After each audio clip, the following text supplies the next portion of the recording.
Okay, thank you everybody for joining. As usual, just throw a comment in the chat there to let me know that you can hear everything okay. This way I know we can keep going. Also, let me know if everything sounds okay. If you need me to bump up my volume, I can do that as well.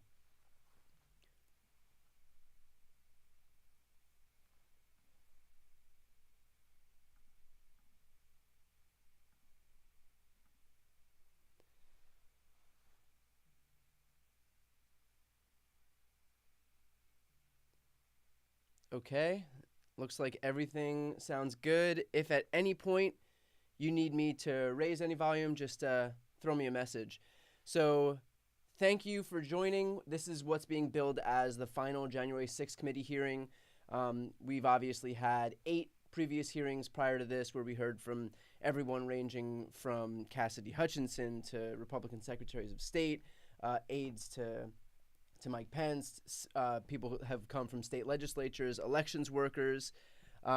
So at this committee hearing, I don't believe that we're going to hear from any witnesses, but it's been reported that we will hear from based on thousands of hours or thousands of documents from the Secret Service that were presented over. They've also spoken to people recently, including former Secretary of State Mike Pompeo, former Trump Secretary of Transportation Elaine Chao, and Treasury Secretary Steve Mnuchin. So the committee has spoken to all of those people recently, so we expect to hear some information regarding that, but I think the bulk of it will be with regard to, I believe it says, more than 1 million communications from the Secret Service. And there was reporting prior to this about how the Secret Service hadn't given all of their text messages in, so I'm sure that we'll hear more from that. I interviewed Jamie Raskin. Let me raise my volume just a hair. Okay. This should be a little bit better. Test. Okay, I think we're good to go. So I spoke with Jamie Raskin a couple weeks back, and Jamie also said that he expects that they'll focus this committee hearing on Secret Service communications and what we don't know. So that's what we expect to hear from this one. In any case, they've done a pretty effective job thus far at keeping everybody engaged in what they're doing. So regardless of what avenue they take at this committee hearing, I don't think it'll be there'll be any lack of interest in this one. So with that said, I know that we have just about an hour until this committee hearing begins. So whereas I would normally have spoken about the previous committee hearings, I think it would be probably more interesting for us to talk about some recent news items. One that happened yesterday with regard to Trump was that a judge ruled that he would have to sit for a deposition in the defamation case between him and E. Jean Carroll. E. Jean Carroll, in the 90s, about 20 years ago, had accused Trump of raping her when he met her in a New York City department store. He had sued in 2019, he said he denied those allegations when she came out and accused him publicly by saying that she's not my type. She's just lying to boost her book sales. So let me bump this up just a tad more. She's not my type. She's just lying to be able to boost book sales. Carroll sued him for defamation. A judge ruled yesterday, after Trump had been delaying this case for more than 20 months, a judge ruled yesterday that he would have to sit for a deposition in less than 1 week from today. That's October 19th. He'll be sitting for a deposition in that case. He's trying to sue and claim that because he was acting as because he was the president of the United States, it was actually the DOJ, the Department of Justice, that was responsible for this case, that was actually the ones sued for defamation, because a president, when he's a president, doesn't represent himself. He represents the federal government. And so he's saying, well, your beef isn't with me, because when I said those words, I was the president of the United States. I was acting on behalf of the U.S. government. So it's actually the U.S. government that you have to sue. You can't actually sue the U.S. government for defamation, which means that as soon as he's able to be granted this idea that, in fact, the real defendant in this case is the government, that case will immediately end because the government can't be sued for defamation. So that's what he's trying to do. The D.C. Court of Appeals now is looking into this idea that, okay, whereas normally if you say something while you're president, it is the office of the presidency who's responsible. But in this case, was he acting on behalf of the government within the scope of his role as president, or was he acting outside the scope of his role? Obviously, reason would have it that if you start speaking about an old rape case from the 90s and accusing somebody of making that accusation because they want to sell books, that doesn't exactly fall under the scope of the duties of the president of the United States. So we'll see what the D.C. Court of Appeals actually says, but it would stand to reason that this isn't exactly within that scope, and what Trump said was outside the scope of his role as president, and so he would be the one who would be held liable for what he said, and so he would be the one who would be able to be sued for defamation and not the government, and then that case would be able to proceed. So we're waiting for that from the Court of Appeals, but in the meantime, this case is still moving forward. Trump will sit down for a deposition, barring any unforeseen events, which obviously could happen anytime between now and then, but he'll be sitting down for that deposition less than a week from today. That is, of course, just one of the myriad legal issues that he's gotten himself into. There is the DOJ investigation into stolen documents from Mar-a-Lago, where he was asked to return a slew of documents. Then those documents were subpoenaed. He had lawyers sign off on his behalf because he told them that he'd given everything back. He obviously hadn't given everything back. When the DOJ, when the FBI finally came in to Mar-a-Lago to retrieve those documents, they found over 300. So that case is still ongoing now, and we'll find out if there's going to be any indictment. When I've spoken to Glenn Kirshner on my interview series here, he said that it's pretty much an open and shut case in terms of the likelihood that Trump will get indicted. So we'll see what happens. We'll see what happens on that front as well. Then, of course, there is the one pertaining to this hearing right here, January 6th committee, and the events of January 6th. They've charged or indicted hundreds and hundreds of people in this investigation. Obviously, everything is leading up to one person, and that's Donald Trump. So we'll see what they do on that front as well. The one thing you can count on is all this stuff moves really slow, which is why it's good that we have these committee hearings, because otherwise we would hear absolutely nothing. And if you're like me, you have the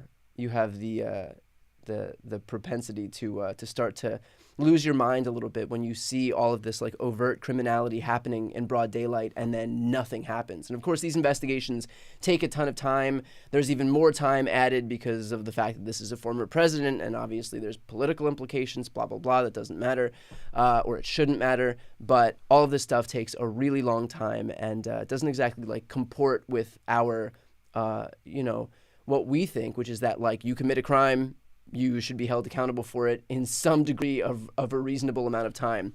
We don't exactly see that reasonable amount of time, but at least we have these committee hearings so that we have something to kind of show what the progress of an investigation looks like.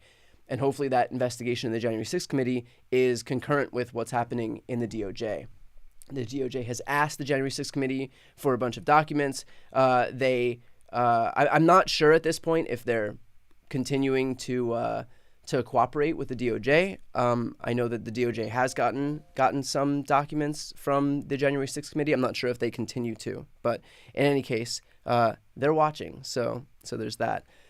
At this point, we have a little bit of time. I'm happy to talk about other things if you want to ask specific questions. If there's something that you're especially interested in or concerned about, or you have questions about, throw it in the chat and we can speak about that. We have a little bit of time, as opposed to just rehashing all 8 January 6th committee hearings that happened before this.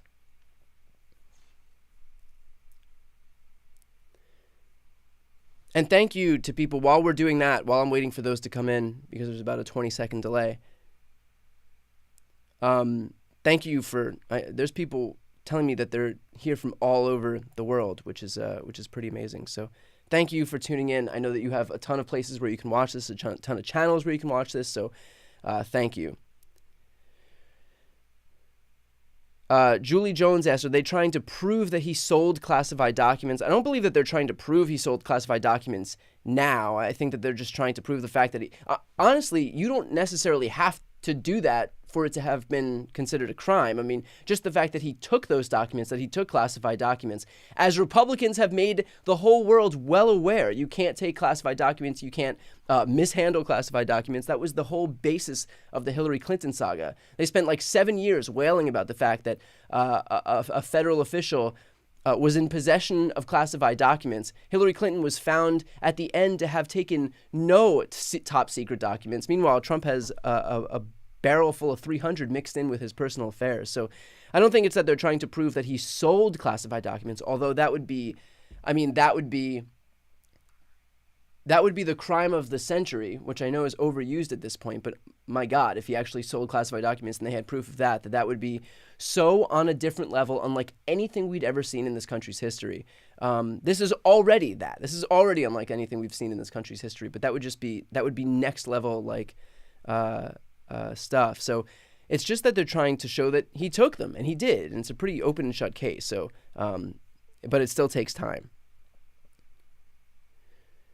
Someone asked, who will run for Democrats and who will run for Republicans? Look, I'm not in the prediction business, but if I had to guess, I mean, just right now, a snapshot at this very moment, I would say that the Republican nominee would be Donald Trump, and the Democratic nominee would be Joe Biden. If I had to guess, that's what I would say. There's obviously a lot of talk on both sides that there's many people who don't want those to be the nominees. We'll see what happens. If you had asked me how things were looking in December of, 2020? December of 2019, and would I have known what would happen 2 months later? A lot can change in just a couple of months here. So, but if I had to guess, if I had to put money on it right now, I would say Biden and Trump. That's the easy guess. I don't know when the last time an incumbent decided not to run for president was, but there's a reason that there's that incumbency advantage. And when you're looking at Trump versus Biden, we have proof already, definitive proof already, that Biden can beat Trump because he did. So we'll see what happens. I wouldn't say with any degree of certainty, but if I just had to guess, just by any degree of like a majority of what I think is probably Biden versus Trump.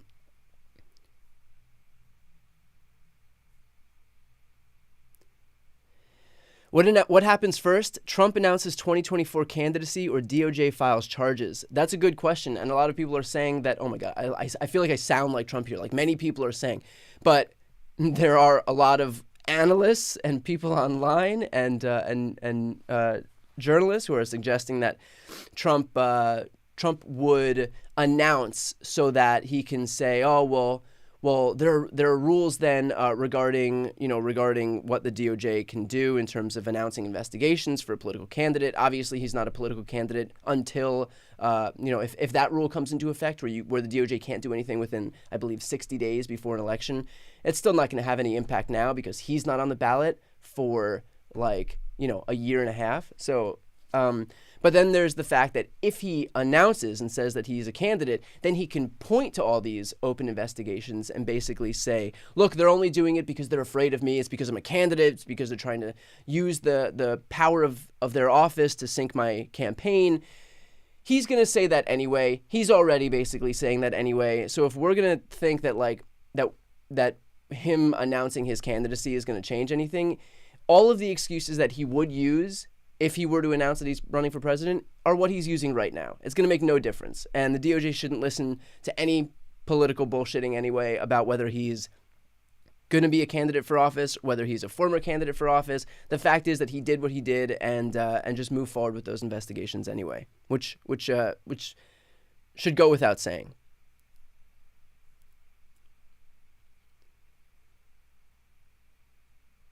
What good are impeachments if Trump is allowed to run again? So you can be impeached. Impeaching in the political process is basically being charged. Whether he's convicted is another story. So if he was convicted in his last impeachment trial, he would not have been able to run for president again. But you can be impeached. It's basically being charged. But I mean, it's you being charged for a crime. You still have the right to a trial.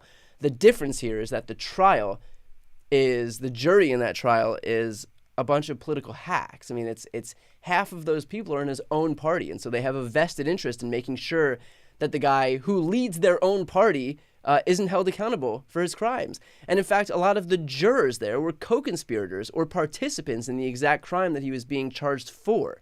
So obviously a flawed process, but that's the difference between impeachment and conviction. The irony here, though, is we've seen this civil war erupt between Donald Trump and Mitch McConnell, between the MAGA wing of the Republican Party and the establishment wing of the Republican Party. And I say establishment very generously because they are just as forgiving to the lunatic MAGA wing, the authoritarian wing of the party, as the MAGA people themselves, with just a thin veneer of like, I don't know, this facade of like responsible Republican fiscal responsibility, whatever. In any case, the irony is that McConnell refused to whip votes against Donald Trump when he was in his impeachment trial for inciting January 6th. McConnell didn't vote for that conviction. He didn't push any of his members to vote for that conviction. There were 7 Republicans who opted anyway to like follow their conscience and vote for his conviction, but ultimately he was acquitted because you need 2/3 of the Senate. Now, McConnell's dealing with Trump riling up this lunatic wing of the party and replacing candidates who probably could win with candidates instead like Herschel Walker, Dr. Oz, J.D. Vance, who because they're such poor quality candidates, keep these races competitive in places that shouldn't be competitive for Republicans. I mean, we're talking about Ohio. We're talking about Georgia. We're talking about a number of these places because they have such poor quality candidates. Republicans in a midterm year where the Democrats are in power should walk away with this stuff. But McConnell decided that he would allow Trump to like have that space and like retain his power in the GOP by virtue of not pushing for that conviction. And now Trump is turning around and undermining people like Mitch McConnell when Mitch McConnell tries to win these elections. So, I know that Trump had his diatribe the other day when he released his statement and issued some super racist remarks about McConnell's wife, Elaine Chao. But again, the irony of that is that the only reason that Trump has any power these days is because McConnell allowed him to keep it. If McConnell had just voted for his conviction and pushed his caucus to vote for that conviction, Trump wouldn't be allowed to run again. He wouldn't be a force in the Republican Party. The only reason that Trump has any power and the only reason that Trump makes these statements and they carry any weight attacking Mitch McConnell is because of someone like Mitch McConnell, because McConnell himself refused to do anything about it. So that's the ultimate irony here. And, it's just like this fealty, this blind fealty to Donald Trump that pervades the entire right. And even someone like Mitch McConnell, who like presents himself as this independent thinker on the right, as somebody who like isn't going to kowtow to Donald Trump, who's going to be not afraid to like present his own conservative bona fides, he's just as much of a doormat for Trump as the rest of them. And in fact, the only reason that Trump has any of this power is thanks to Mitch McConnell. Mitch McConnell, almost more than any other person I can think of, is responsible for allowing Trump to get acquitted in that Senate trial. So I have no sympathy for Mitch McConnell when Trump comes out and attacks him and does what we all know that he does, because we've been around for the last 5 years, because McConnell made it so that he'd be able to do that. So that's my thoughts on Mitch McConnell.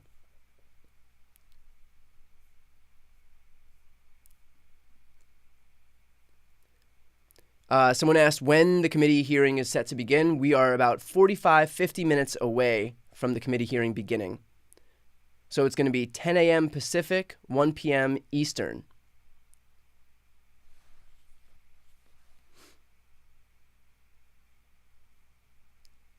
And by the way, while I'm looking for the next question, if you haven't yet subscribed to this channel, please hit the subscribe button. It's free. You don't have to do anything. You don't have to pay any money or anything like that, but subscribing to this channel is the best way to support my work. I do these live streams for big events, so I'll do them for all of these January 6th committee hearings. I do them for major debates, major speeches, stuff like that. But then I'll also do daily breaking news videos, maybe 1, maybe 2 per day.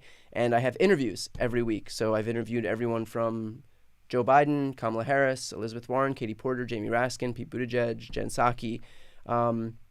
This week I had John Fetterman, which was pretty newsworthy because an NBC reporter came out and pointed to the fact that John Fetterman had to use captioning software so that he could follow along with the words. Obviously, John Fetterman just had a stroke. He's recovering from it. He's recovering well from that stroke, but uses captioning software so that he doesn't miss anything, so that then he can answer those questions. But if he needs the captioning software, which is not a far stretch, it's not a crazy thing to request when you've just had a stroke a few weeks back. They turn that into something where it's like, oh, John Fetterman had trouble understanding, and so he needed this captioning software, and we don't know that he knew what was going on. And then a bunch of other people, myself included, Kara Swisher, Molly Jong Fast, all chimed in. We're like, we all interviewed this guy within the last 7 days. He was completely fine. What are you talking about? If you look at my interview with John Fetterman on my channel, it's the latest interview on my interviews playlist, or either the latest the latest interviews on my interviews playlist.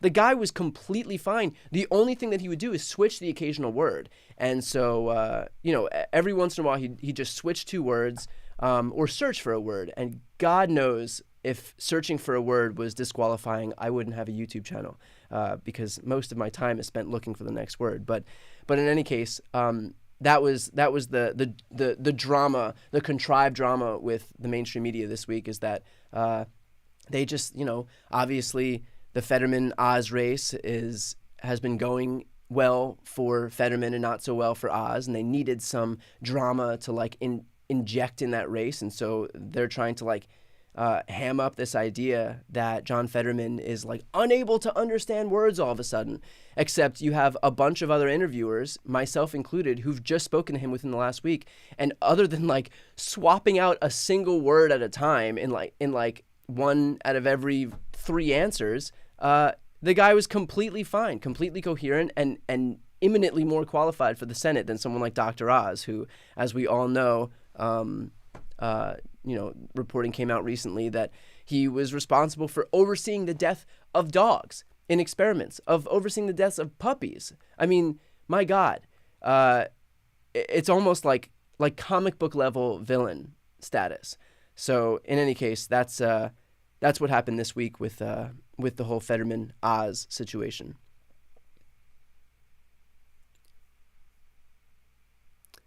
So yes. If you haven't yet subscribed to this channel, I do those interviews. That would be a huge help. That is pretty much the best way to support what I do.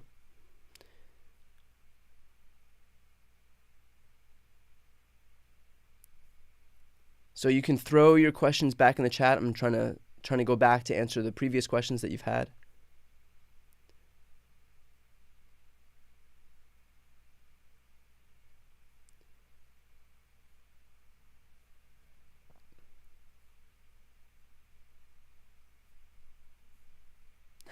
There's people telling me that they're at work right now watching this. Thank you, by the way, for your donations. I see them. I appreciate them very much. Tanya, thank you so much.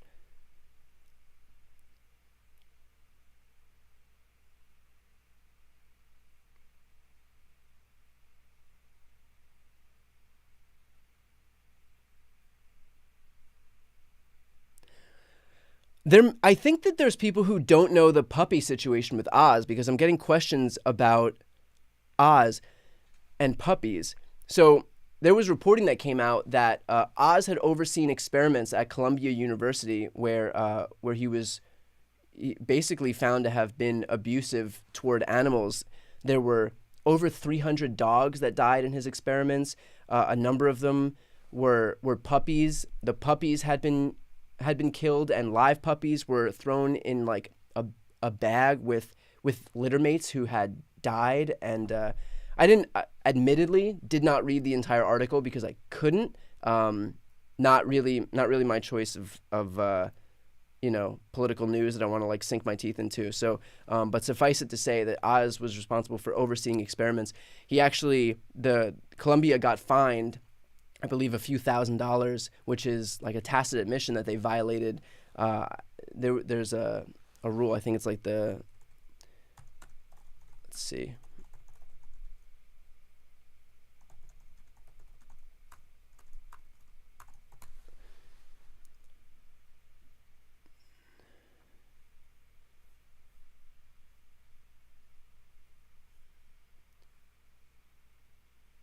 The Animal Welfare Act. So Columbia was fined a few $1,000s. He was responsible for conducting experiments on at least 1,027 live animals, included dogs, pigs, calves, rabbits, rodents. He oversaw the death of 329 dogs, 31 pigs, 661 rabbits and rodents. Not going to read the full article. If you want to find it, you can just search Dr. Oz experiments dogs and you'll find it. But not my jam in terms of I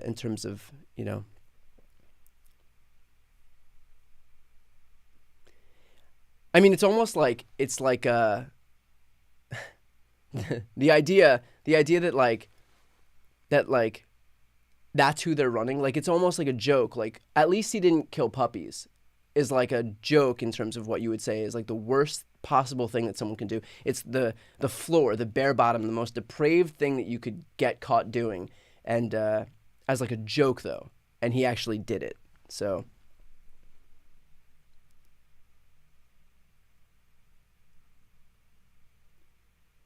I don't know what the GOP's infatuation with these candidates who have no ability to it's like sociopathic level tendencies. Like, Donald Trump had no dog. Dr. Oz went so far in the opposite direction. Who would have thought that like a guy who didn't have a dog, like already, or who uses like a dog as a way to describe the worst things? It's like, all right, well, Donald Trump is pretty much the bottom of the barrel in terms of like animal lovers. Man, were we wrong. Man, was that not on point. Now they're running candidates who are straight up killing them.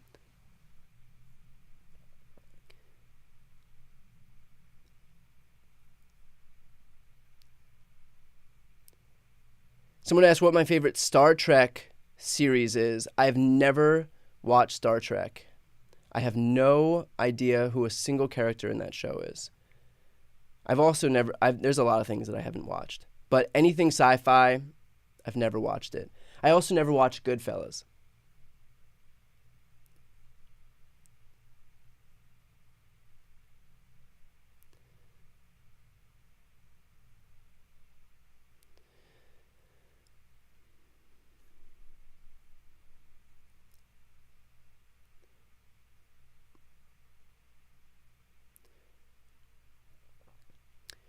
So I'm being asked, what are your thoughts on the letter from the Saudi Arabian royal family that came out today in regards to the oil production, So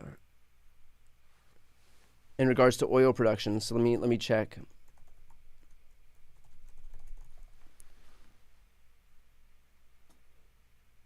So, 6 hours ago, Saudi Arabia is basically siding with Russia on cuts to oil. It's pretty obvious to see why. So when you have OPEC Plus, which is the OPEC countries plus Russia, they have a vested interest in making sure that they cut oil production. That's to make sure that the prices of oil go up. When supply goes down and you have demand that's constant, the price is going to be higher for that supply. So they have a vested interest in, now that it's October, now that they have an election, and they don't want someone like Joe Biden, they don't want someone like the Democrats, a party like the Democrats, to be in office. So they're trying to put their finger on the scale, basically, by making gas more expensive, knowing full well that when gas prices go up, it's the party in power who's punished.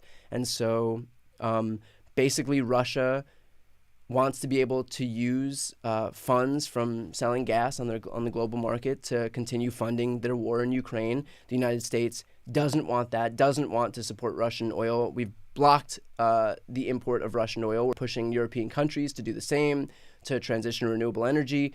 Transitioning to renewable energy is an existential threat for countries like the OPEC countries and for Russia, because obviously their economies are predicated on income from selling oil. So, we should have done this 10 years ago. And the fact that we should have done this 15 years ago. And the fact that we're talking about this now and that we're scrambling right now because we've allowed ourselves to remain reliant on petrostates and foreign dictators is such an egregious failure to govern and failure to look even 1 inch in front of ourselves. And it was done by the Republicans. Democrats have been pleading for years to transition renewables, even to the point where, we see we have those same Republicans who wail about China, and yet we've basically conceded all that ground to China. We've basically ceded all that ground to China in terms of running the entire solar manufacturing for the world, and we haven't done any of that for ourselves here in the United States. All of the top solar panel manufacturing companies are Chinese. And only now that we've passed the Inflation Reduction Act and that we've slowly started moving toward renewables are we beginning to invest in renewable energy. And even just this small move toward renewables, thanks to this administration, we're already seeing a ton of manufacturing come back to the U.S. We're already seeing a ton of plants moving into Ohio and other Midwestern states that are going to build batteries for EVs. This should have been done a decade ago. Instead, we entrenched our reliance on fossil fuels. We had Republican majorities who made sure that the fossil fuel companies and the oil and gas companies were taken care of. We had Donald Trump, who did OPEC's bidding at every turn. I mean, he has tweets congratulating himself on doing exactly that so that he could save OPEC, so he could save the oil and gas companies. And now we're in a position where, oh shit, Russia is using those profits to fund genocide, to fund their foreign wars, and we have no other alternative. We have no substitute because we didn't push for this transition to renewables sooner, like half of the country has been wailing for them to do. And so, the same thing with European countries as well. But the fact that we couldn't see this coming, the fact that we have a country like Russia who for years, for decades, has been invading their neighbors. They did it in 2004. They did it in just prior to this in Ukraine, I believe 8 years ago, and now they're back in Ukraine now. But the fact that we couldn't see that, okay, we're reliant on the world, the global market, but the United States as well is reliant on Russian oil, and yet we're opting not to do anything to get to remove our reliance on that Russian oil, even as we know that they use those oil profits to fund wars against their neighbors, even encroaching on NATO countries, is such a gross oversight on our part, or not an oversight. It's just a bunch of people who decided to continue cashing checks from fossil fuel companies because they wanted them to fund their re-election campaigns, and it's as easy as that. But now those same people are pointing to high gas prices that are only high because there's a smaller supply in the global market, because Russia and OPEC have decided to make that the case. They're pointing to those high gas prices, these are Republicans, and blaming it on Democrats, even though the only reason that we're reliant on those countries who can control the gas prices is because of Republicans. So, I mean, that's the danger of having those people be in charge. Or even if they're not in charge, just being able to dictate what our energy policy is and be able to dictate by virtue of the filibuster, by virtue of holding their majorities when they do have majorities, and really because of the fact that we haven't had a workable, a governing majority. And I'm not talking about what we have now, because this is 50 seats. We have any legislation that isn't related to taxes that can't pass through reconciliation has to overcome that 60-vote threshold, which is impossible to overcome. So we haven't had like an actual governing majority in Congress since I could remember, since I've been following this stuff, maybe 2008. But even then, I mean, we had a ton of conservative Democrats who were able to water down the ACA. A bunch of Republicans who were able to water down the ACA and then opted not to vote for it in the end.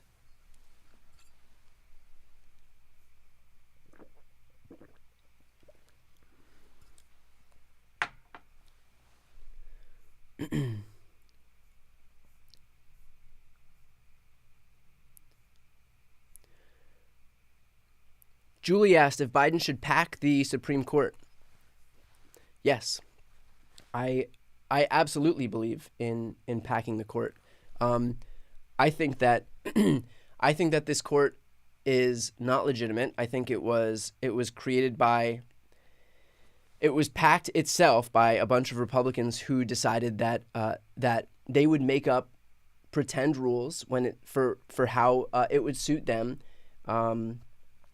And so they left one seat open for more than a year. They changed the composition of the court. Once they had, Donald Trump in office, they then allowed their seats to be filled by Republicans. And then that same rule that they made about not allowing the Supreme Court seats to be filled in an election year, they filled it like 5 minutes before the 2020 election. They filled it while people had already after people had already cast their ballot. So they make up rules. It's not a legitimate court. It doesn't. They lied in their confirmation hearings when they said they would respect precedent. They didn't. Every Republican voted to overturn Roe. It kind of does give you some insight into the fact that it really is all pretend. None of these institutions are like. It's just the people who sit on them, and they're just as flawed as anybody else. So I know that we like to pretend like the Supreme Court is this like neutral arbiter, is this omnipotent just call ball and strikes umpire of a political branch, but it's not. It's just the people who sit on it. They're just as flawed as any lawmakers or senators or presidents, and at this point, they're making up rules not based on what the law actually says, because we know what the law says, and we know that there was 50 years of precedent on precedent that says that a woman has the right to a safe and legal abortion in this country based on those privacy rights. But it's basically them just governing by virtue of what their ideological beliefs are. And so at this point, if we pretend that we can't do anything about it because we're like, oh, well, the Supreme Court is sacrosanct and 9 seats is sacrosanct. First of all, 9 seats isn't sacrosanct. They had 8 seats on it for more than a year while they were holding that seat open for Trump to get elected. And second of all, it's not sacrosanct because these people lied in their confirmation hearings about respecting precedent and overturned the will of previous Supreme Courts who had respected that very precedent as it relates to Roe. So this idea that the Supreme Court and its decisions right now are sacrosanct, it doesn't really comport with reality. So yes, I absolutely think that Biden should pack the court. I don't think that he will right now. I think that it's more of a possibility if we're able to get 2 more seats in the Senate and we actually can eliminate the filibuster, and then we can move forward with ideas like packing the court, move forward with adding seats to the court, move forward with ideas like statehood for D.C., move forward with some more climate spending, move forward with stronger gun legislation, and obviously codifying Roe.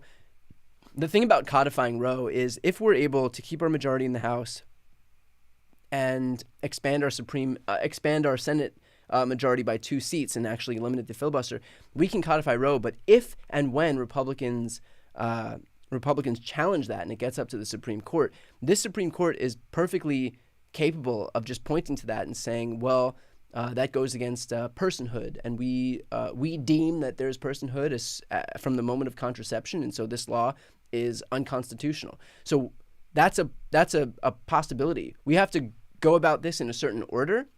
The order right now is making sure that we get enough seats to overcome that filibuster in the Senate, and that we hold the House. But then it's going to be introducing a law codifying Roe nationwide. Then that's going to pass, and then we can look at the Supreme Court, because the likelihood that this Supreme Court, this 6-3 conservative court of far-right ideologues, is going to uphold that law codifying Roe is I think a little naive. So, but one thing at a time. I mean, we can't do any of this unless we're able to hold the House and add 2 seats in the Senate.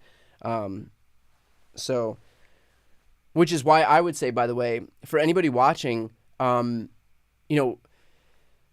reach a good number of people every day, but even the people who I reach are not going to be nearly as influenced to do anything as they would be influenced by their own circle. So if you have people who live in any number of these swing states, if you have people who live in Florida, in Georgia, in Arizona, New Hampshire, Nevada, North Carolina, Ohio, even if you have people right here where I am in California, there are districts around me, the 27th Congressional District, the 41st Congressional District, the 49th Congressional District. 41st is Palm Springs. It's about an hour away. Those are all led by Republicans right now. Those are all flippable districts. Those are super important. So, like, we live in a place like California, and you're like, oh, well, there's nothing I can do because, we're in this deep blue bastion. Congressional districts for House seats are flippable all across this country, or are endangered all across this country. There's a congressional district in Rhode Island's 2nd Congressional District. Like deep blue Rhode Island already is at risk of losing a seat in Congress to a Republican. So no matter where you are, if you're able to reach out to your circle of few people who may not have voted, who voted for a Republican before, who may not be aware that there's one party whose goal is introducing a nationwide abortion ban, and another party whose goal is introducing nationwide protections for abortion, that might be something worth exploring with these people. So if you have people in any of these swing states and any of these swing districts, please reach out to them, because again, it can't just be up to the news. It can't just be up to people who you watch online. You have so much more of an impact in personal relationships than anybody else does, and so use those personal relationships to find just a few people who may not have voted, and to get them to vote in November. We're just a few weeks away. Again, we already know what's going to happen. It is as clear as day. The difference here in terms of what will happen in Congress in a Democratic-led House versus a Republican-led House is that we already know that they're going to vote on a nationwide ban on abortion. Obviously, we'll have Biden this time, who would be able to veto it if Republicans did take a majority in one or both houses. Well, in both houses. But what worries me is okay, even for those people who are well, it's not really a big deal because Biden can just veto any legislation he doesn't like. 2 things about that. First, if we lose the Senate, that means no more judges. And obviously, in these last few years, we've seen how important judges can be. Even in the Supreme Court, we have the ultimate example of how important a judge actually is. But second of all, if you have Republicans who take control, they've already broadcast their intention to not certify any elections where Republicans don't win. That's their intention. Their goal right now, as part of this MAGA machine, is to make sure that their own party's candidates assume power by any means necessary. You had Trump, who did an election, who did a rally in Nevada just about a week back, and there was the Secretary of State candidate who came up on stage and said, we have a collection of Secretary of State candidates who we're working with around the country. Our goal is to make sure that Donald Trump takes back the White House in 2024. If you think that any of these people are going to allow a Democrat to have a victory, you're kidding yourselves. So I know that people will look at this and say, okay, well, it's no big deal right now because Biden can veto any legislation. Again, first of all, anything that's brought before the courts, no more judges will be able to be confirmed. But second of all, if you are going to vote in 2024 anyway, and you want your vote to be able to count, then this is the election that you have to focus on first, because this is the election where the foundation for those elections is going to be laid. And so if you don't pay attention now, and we allow these extremist Secretary of State candidates who've already broadcast that their intention is to not allow any Democrats to win, if we allow them to take power, then our vote is moot anyway for 2024. So that's the whole thing. I'm saying, like, if you plan on voting as it is, then make sure your vote counts then by also voting now. And it's not a heavy lift. Showing up on November, is it November 8th? I believe it's November 8th. Yes, showing up on November 8th this year is not a heavy lift. Getting your mail ballot and returning it as soon as possible. Also, in terms of returning your ballots quickly, here's what I'll say about that. If you're able to vote fast, quickly, that means that all of those Democratic groups who have your information, who are looking out to make sure that you've already voted, they can check you off. And they can stop spending resources on you and focus on people who are unlikely voters, for example, who they do need to focus on in terms of may need 1, 2, 3, 4 messages, door knocks, whatever, to get you to turn out. So the faster you vote and you say, I've already voted, they can check you off and they can move on to the next person and spend their resources and time and energy on somebody else who might need a little bit more nudging. So if you're a guaranteed vote, which I presume if you're watching this right now, you're one of those rare people who people like me love, because I wish people would pay attention to the degree that you watching right now do. It would make my life a hell of a lot easier. But you're one of those people who is paying attention to this stuff, who does have the ability to do what needs to be done to make sure that we have the best chance of winning possible. So I would just say, again, reach out to your people, reach out to your circle and make sure that they're prepared to vote, that they have a plan to vote, or bring them to vote. And B, vote early. That's the best way. This way, all of those people who are going to reach out to you can use those resources elsewhere on voters who may be a little bit more unlikely to do so.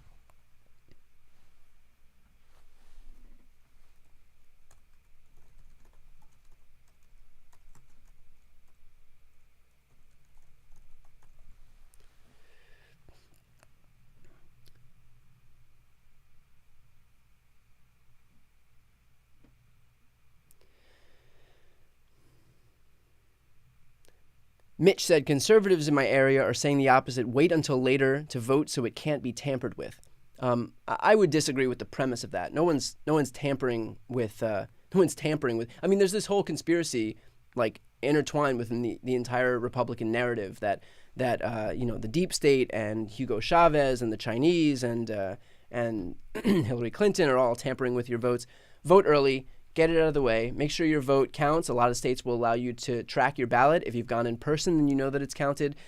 Get it done. This way, those resources to reach out to voters to get them to turn out can be used on people who are less likely to vote. Vote early. Get it done as soon as possible. If you have early voting, I know a lot of states, there are some states who are voting now for the 2022 election. Get it done. Get it done as fast as humanly possible. Get that vote in. Make sure it counts. You can track it. If it's a mail ballot, a lot of states will allow you to do exactly that.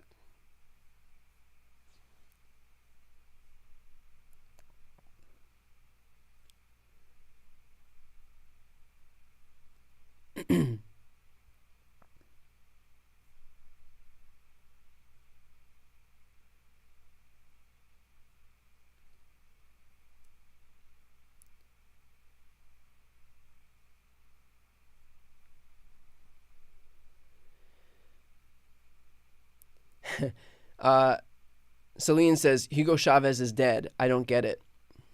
Yeah, none of us do. I think that's the point. Would Hugo Chavez die in 2013?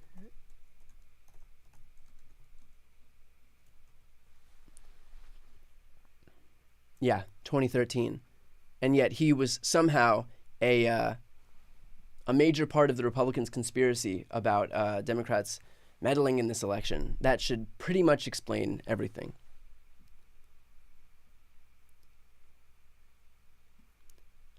Okay, we are about 20 minutes out from this hearing beginning. I believe Abigail asked, is bringing a sample ballot to the voting booth allowed? There's so many names, I'm afraid I won't remember them all. I believe you can bring a sample ballot, no problem. I mean, when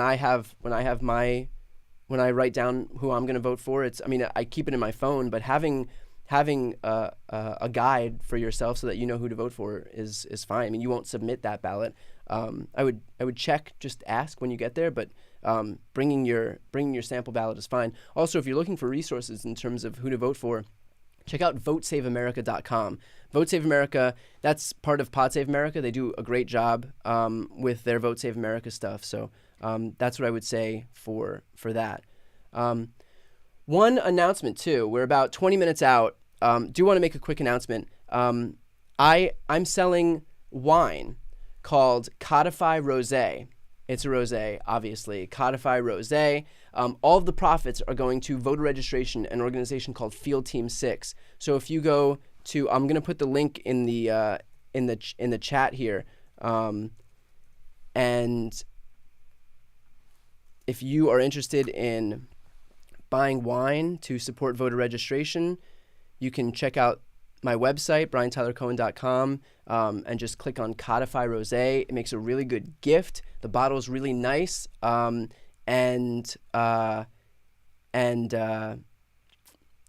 all of those profits are going to Field Team 6, which is a voter registration organization. In 2020, they registered 1.5 million Democrats. They're able to register new voters for $1.50 per voter, and so those are up for sale right now. So if you're interested, that's the pinned comment in the chat. You can also just type in briantylercohen.com and find it that way. So that's my product talking for the moment. Anyway, if you want to throw questions back in, someone just asked how far in her political career can Katie Porter go? I was just having this conversation, I think, 2 days ago. If Katie Porter does not at some point run for president, I think that it will be a huge missed opportunity. A huge missed opportunity.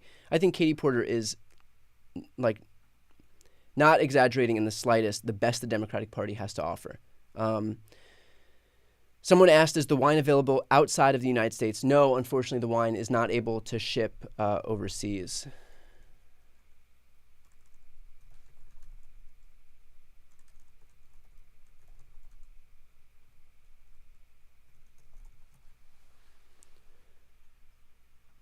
There's also a few states that don't allow alcohol sales. Those states are Alabama, Arkansas, Delaware, Hawaii, Mississippi, North Dakota, South Dakota, Rhode Island, Utah, Vermont, and West Virginia. So if you don't live in those states and you want to order that wine, check out the store. Again, it's the pinned comment in the chat right now, or you can just type briantylercohen.com. Shipping is a few weeks, but the money will be donated immediately. So that's where we're at with that. Okay, we're about just over 15 minutes away from starting.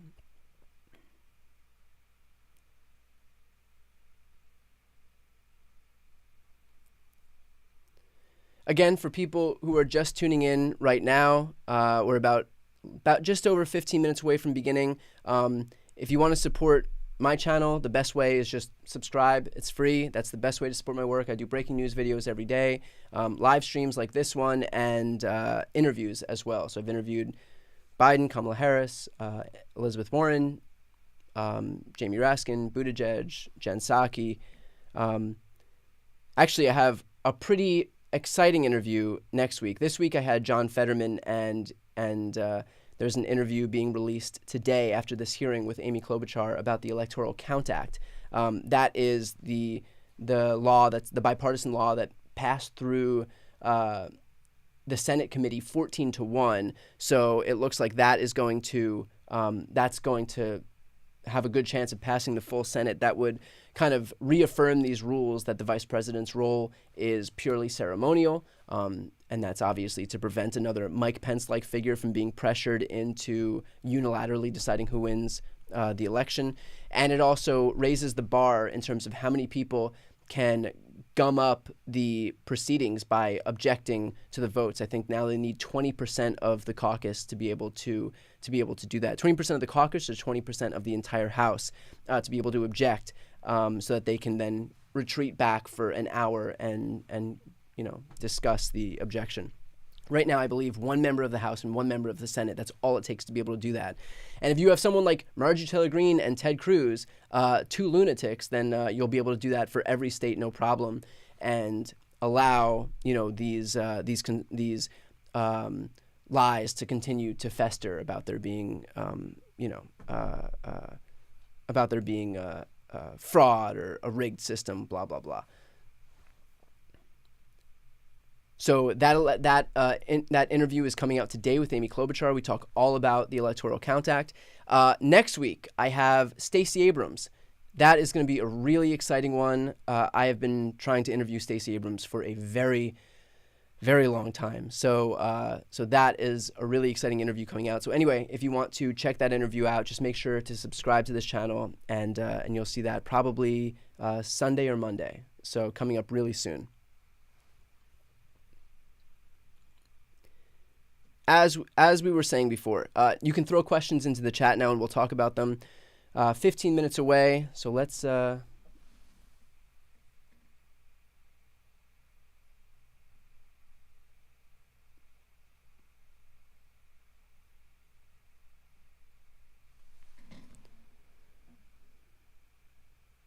Okay, so the committee, the feed from C-SPAN is live now. I am not going to turn it on, the audio on, because it's just murmuring basically at this point. But we're getting close. We're less than 15 minutes away.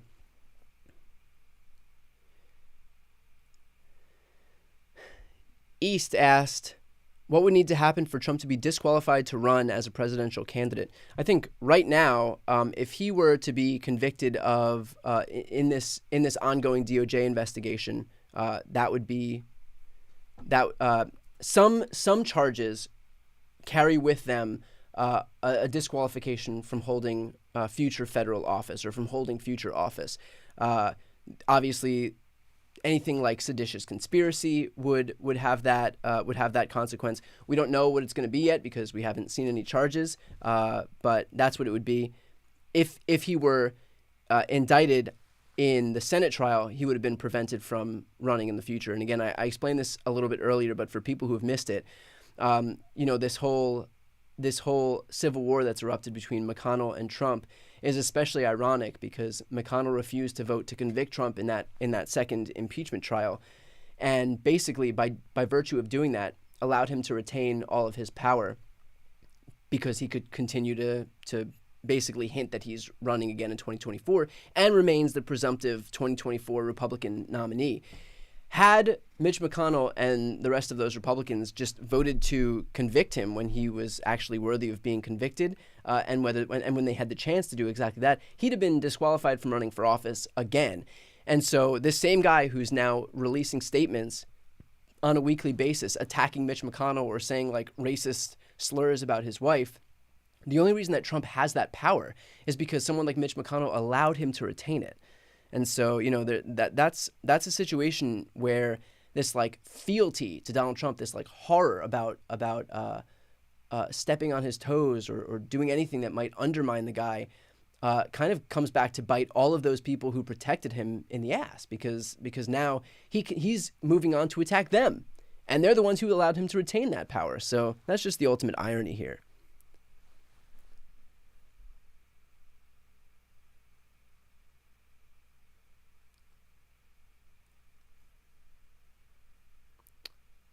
Oh, there's a sync issue. Okay, let me work on that sync issue. Try not to look at my mouth.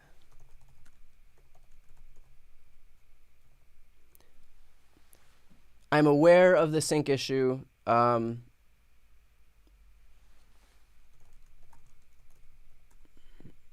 Actually, let me know if there's a sync issue on this screen. Test, test, test. 1, 2, 3. Do you guys hear a sync issue? Just let me know in the comments if the sync is out here.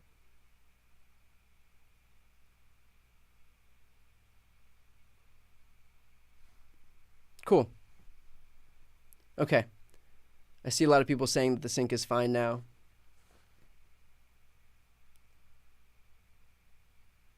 Cool. Okay.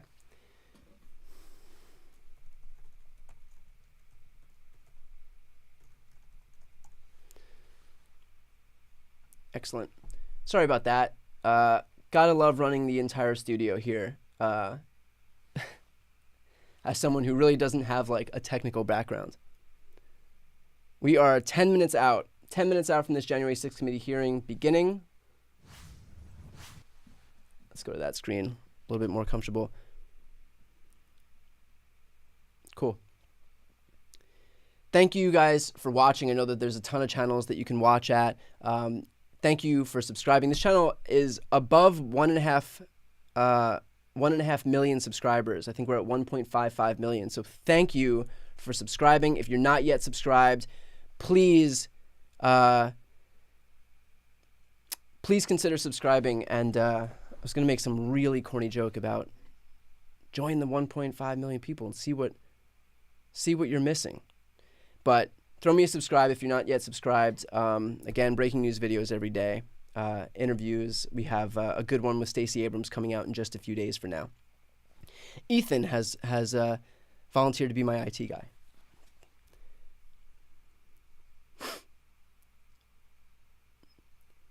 Someone asked, a lot of people ask if I'm going to run. I won't run for office. I would not run for office. I think, first of all, the reason that I do this is that it's important that we have a progressive media ecosystem, and not just this channel. I'm like very clear about lifting up as many progressive media ecosystem channels as I can. For example, if you can open up another tab, subscribe to Pod Save America. My friends over at Pod Save America have been super helpful in terms of helping my podcast grow. If we can help their YouTube channel grow, just go to YouTube, type in Pod Save America, subscribe to them. They're a huge resource. They're a major part of my news diet. So definitely, if you're looking for a small step that you can take in terms of helping other channels grow, click on Pod Save America. That would be a really great one to subscribe to. It's what I watch, and they've just revamped their entire channel. So definitely go to Pod Save America on YouTube. Throw them a quick subscribe.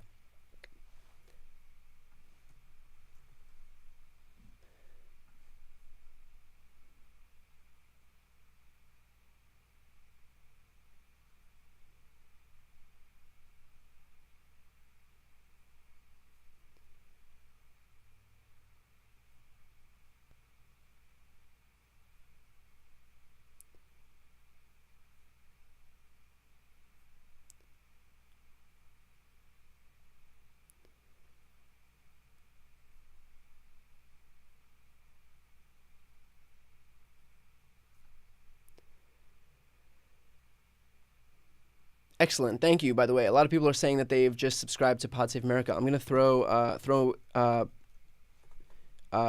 Pod Save America into the chat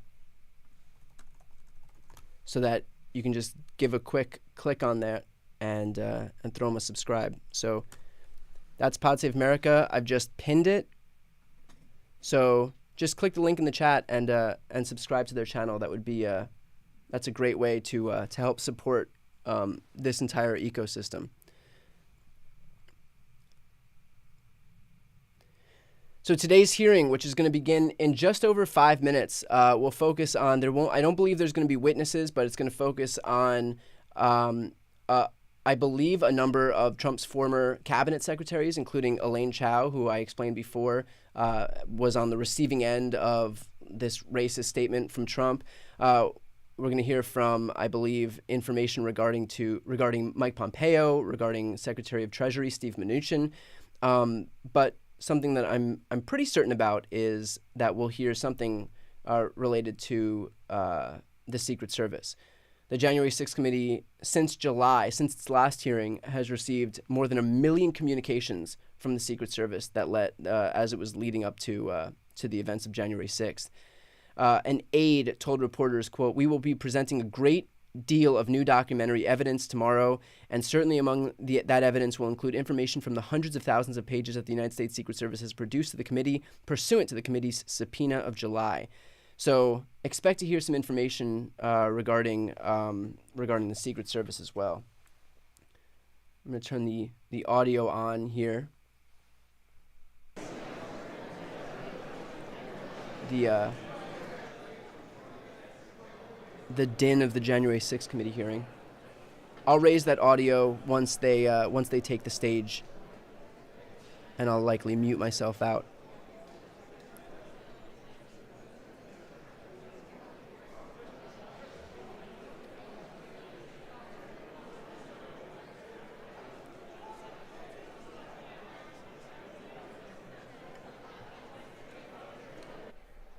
Live pictures coming to us from the Cannon House office building on Capitol Hill as we wait for the start of today's January 6th committee you can look at hearing. my pinned message in the chat and subscribe to Pod Save America. Also, there's a number of other channels that you should definitely subscribe to. Pacman, the Young Turks, Glenn Kirshner, Abdul El Sayed is a great one. Bo of the Fifth Column, Sam Cedar. There are, you can throw them in the chat. There are a number of amazing channels. I think the whole point here is to just kind of raise up the entire progressive media ecosystem. We expect committee members to be as much as we can and subscribe to as many of these channels as we can.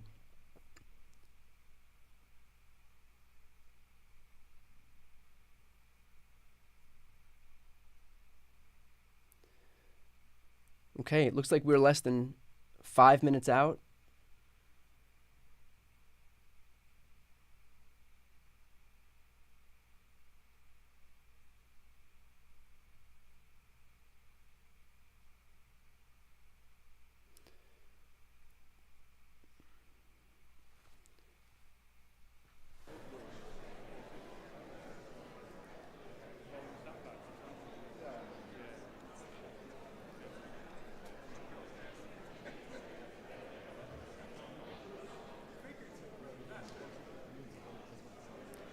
To go back to those channels, Hassan, Ring of Fire, TYT, Midas Touch, Tom Hartman, Bo of the Fifth Column, Jeff Waldorf, Rational National, Hal Sparks, Jesse Dollamore, Vosh.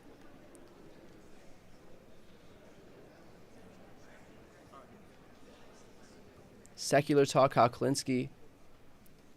Klinsky was like one of the first channels that I ever subscribed to.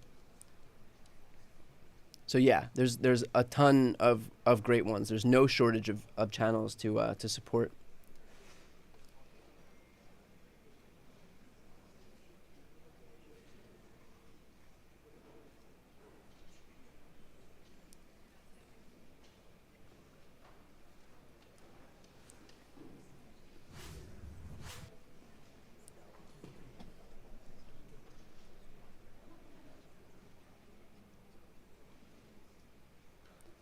Okay, we are moments away from this committee hearing beginning.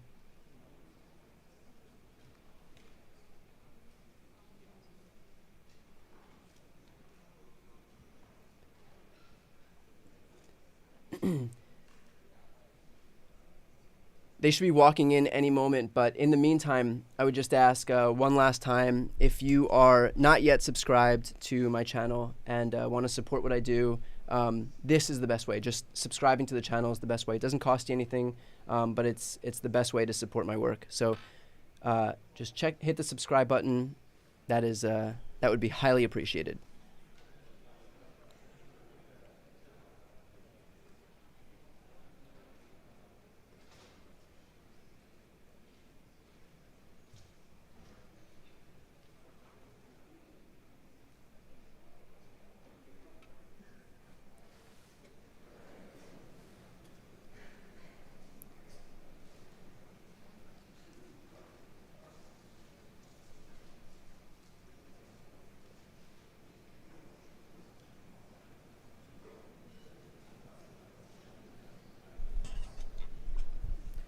Okay, we are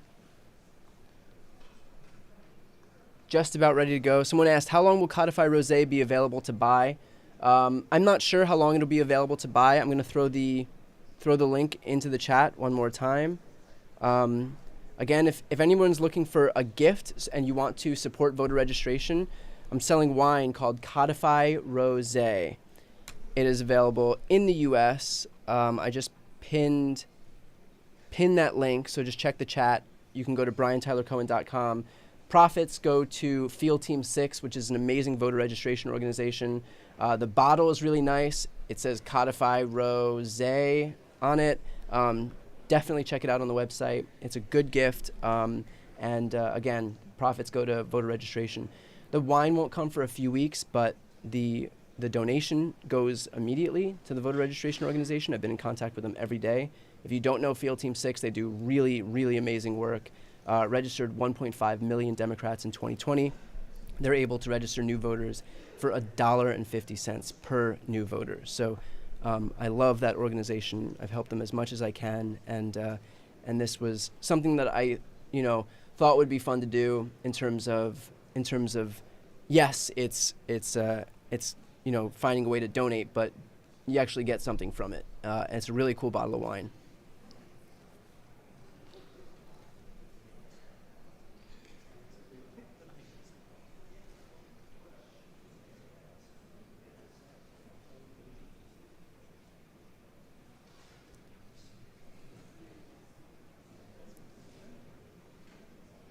Okay, it is 10:01 Pacific, 1:01 Eastern. Any second now, January 6th committee is going to come in and get this committee hearing started.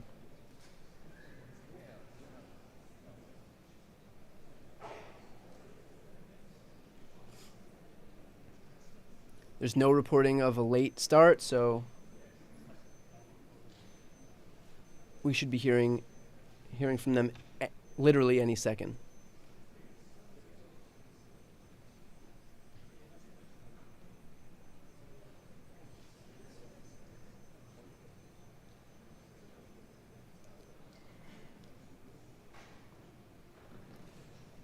Okay, and here they come.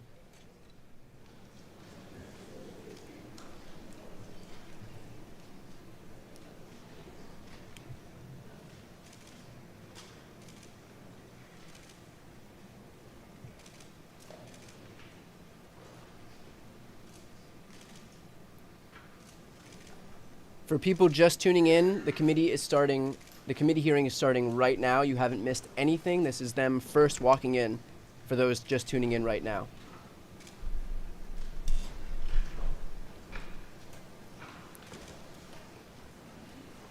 I know it's 7 p.m. in Europe.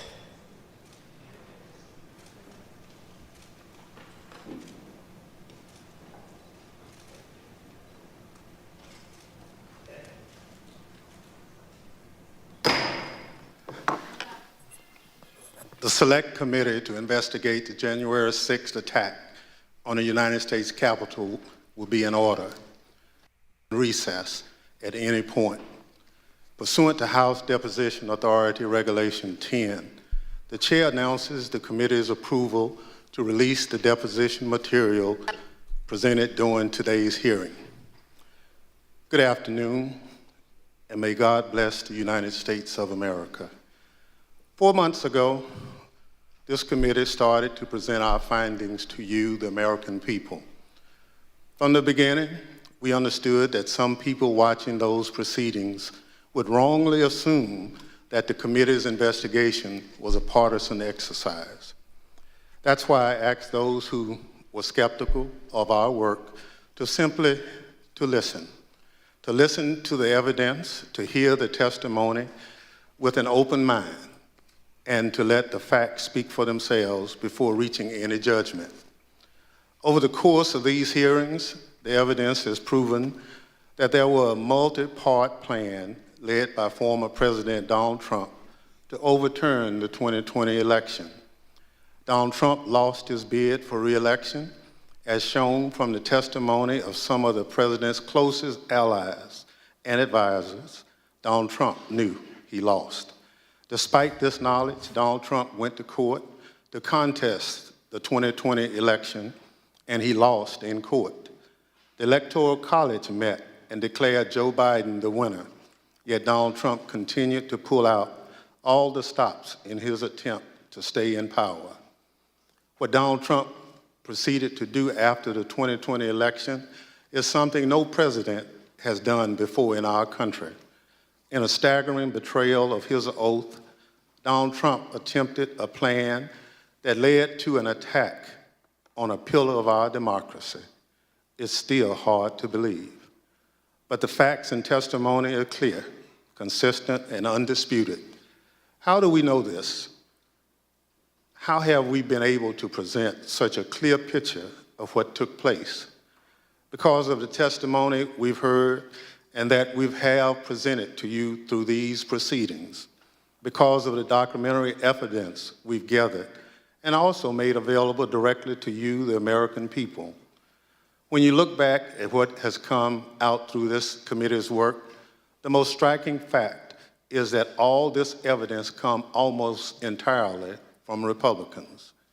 The evidence that has emerged did not come from Democrats or opponents of Donald Trump. Instead, look at who's written and testified and produced evidence. Who has that been?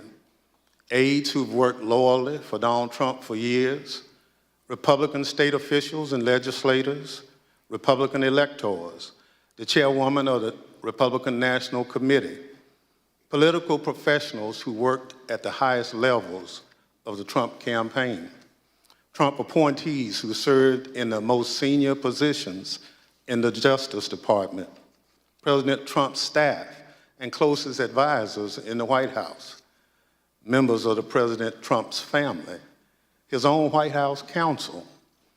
I've served in Congress a long time.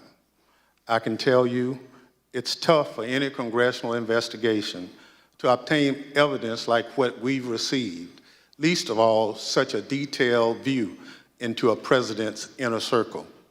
And I want to be clear, not all these witnesses were thrilled to talk to us. Some put up quite a fight, but ultimately the vast majority cooperated with our investigation. And what we've shown you over the last 4 months has been centered on the evidence that has come overwhelmingly from Republican witnesses. So I say to you again, as I did in June, this investigation is not about politics. It's not about party. It's about the facts, plain and simple. And it's about making sure our government functions under the rule of law as our Constitution demands. Today, as in previous proceedings, my colleagues and I will present new evidence. That includes new testimony from additional Republicans who served in the Trump administration, never before seen footage of congressional leaders on January 6th working to coordinate the response to the violence and ensure the people's business went forward. New materials produced to the committee by the Secret Service, details about the ongoing threat to American democracy. Today's proceeding will also be grounded in the facts, but it won't look exactly like all our other hearings. We'll also take a step back and look at the evidence in a broader context, providing a summary of key facts we've uncovered.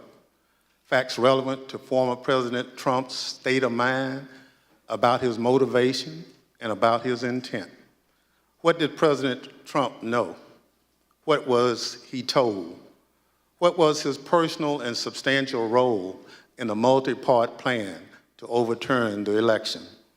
For those of you who've watched our prior hearings, some of this evidence will look familiar. For those of you tuning in for the first time, we'll summarize some of the most important facts, and we'll urge you to go online and watch our hearing in full. There's one more difference about today.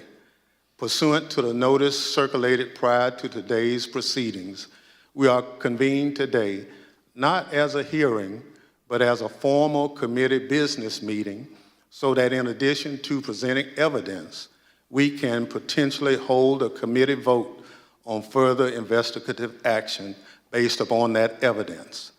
Before we get to that evidence, I'd recognize our distinguished Vice Chair, Ms. Cheney of Wyoming, for any opening statement she'd care to offer. Thank you very much, Mr. Chairman.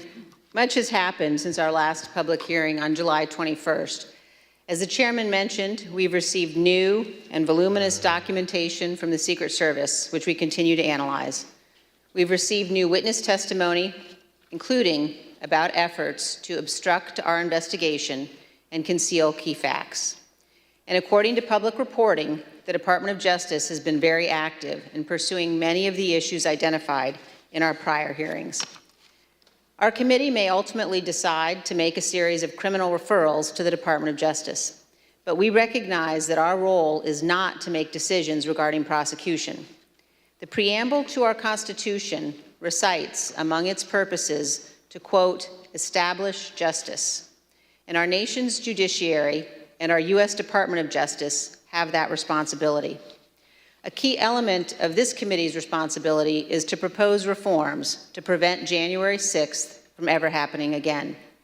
We've already proposed, and the House has now passed, a bill to amend the Electoral Count Act to help ensure that no other future plots to overturn an election can succeed. And we will make further specific recommendations in our final report, based in part on the evidence you will hear today. Our hearings last summer began with an outline of President Trump's multi-part plan to overturn the 2020 presidential election. We then proceeded to demonstrate each of these elements in detail, with more than 20 hours of evidence. Today, we will see new evidence, but as the chairman said, we will also synthesize evidence you've seen before. The vast weight of evidence presented so far has shown us that the central cause of January 6th was one man, Donald Trump, whom many others followed. None of this would have happened without him. He was personally and substantially involved in all of it. Exactly how did one man cause all of this? Today, we will focus on President Trump's state of mind, his intent, his motivations, and how he spurred others to do his bidding, and how another January 6th could happen again if we do not take necessary action to prevent it. As you view our evidence today, I would suggest a focus on the following points. First, as you will see, President Trump had a premeditated plan to declare that the election was fraudulent and stolen before Election Day, before he knew the election results. He made his stolen election claims on election night against the advice of his campaign without any evidence in hand. Then, over the next 2 months, he sought to find those who would help him invent and spread lies about the widespread fraud. Many of those who stepped forward to help, including Rudy Giuliani, knew they never had real evidence sufficient to change the election results. And on the evening of January 5th, they admitted they were still trying to find that phantom evidence. Of course, as a result of making intentionally false claims of election fraud, Mr. Giuliani's license to practice law has now been suspended. Second, please recognize that President Donald Trump was in a unique position, better informed about the absence of widespread election fraud than almost any other American. President Trump's own campaign experts told him that there was no evidence to support his claims. His own Justice Department appointees investigated the election fraud claims and told him point blank they were false. In mid-December 2020, President Trump's senior advisors told him the time had come to concede the election. Donald Trump knew the courts had ruled against him. He had all of this information, but still he made the conscious choice to claim fraudulently that the election was stolen, to pressure state officials to change election results, to manufacture fake electoral slates, to attempt to corrupt our Department of Justice, to summon tens of thousands of supporters to Washington. Knowing that they were angry, knowing that some of them were armed, he sent them to the Capitol. Then, as the riot was underway, he incited his supporters to further violence by publicly condemning his vice president. And then he refused for hours to disband his rioting supporters and instruct them to leave the Capitol, even when he was begged repeatedly to do so. None of this is normal or acceptable or lawful in our republic. Third, please consider today who had a hand in defeating President Trump's efforts to overturn the election. Vice President Pence, Bill Barr, Jeff Rosen, and others at the Department of Justice, state Republican officials, White House staff who blocked proposals to mobilize the military to seize voting machines and run new elections, our Capitol Police, aided by the Metropolitan Police, other federal law enforcement, and our National Guard, who arrived later in the afternoon. All of these people had a hand in stopping Donald Trump. This leads us to a key question. Why would Americans assume that our Constitution and our institutions in our republic are invulnerable to another attack? Why would we assume that those institutions will not falter next time? A key lesson of this investigation is this: our institutions only hold when men and women of good faith make them hold, regardless of the political cost. We have no guarantee that these men and women will be in place next time. Any future president inclined to attempt what Donald Trump did in 2020 has now learned not to install people who could stand in the way. And also, please consider this: the rulings of our courts are respected and obeyed because we as citizens pledge to accept and honor them. Most importantly, our president, who has a constitutional obligation to faithfully execute the laws, swears to accept them. What happens when the president disregards the court's rulings as illegitimate? When he disregards the rule of law? That, my fellow citizens, breaks our republic. Finally, as you view the evidence today, also consider this. President Trump knew from unassailable sources that his election fraud claims were false. He admitted he had lost the election. He took actions consistent with that belief. Claims that President Trump actually thought the election was stolen are not supported by fact and are not a defense. There is no defense that Donald Trump was duped or irrational. No president can defy the rule of law and act this way in a constitutional republic, period. Mr. Chairman, our nation's federal judges are sworn to do impartial justice, to preserve our Constitution and preserve our Union. Dozens of these judges have been addressing January 6th cases, and many have given us plain, unmistakable warnings about the direction of our republic. Let me read from one judge's statement given at a recent sentencing hearing. Quote, "High-ranking members of Congress and state officials who know perfectly well the claim of fraud was and is untrue, and that the election was legitimate, are so afraid of losing their power they won't say so. It has to be crystal clear that it is not patriotism, it is not standing up for America, to stand up for one man who knows full well that he lost, instead of the Constitution he was trying to subvert."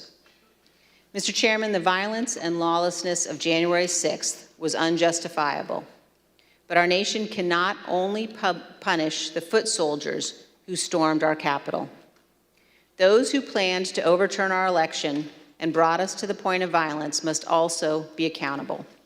With every effort to excuse or justify the conduct of the former president, we chip away at the foundation of our republic. Indefensible conduct is defended, inexcusable conduct is excused.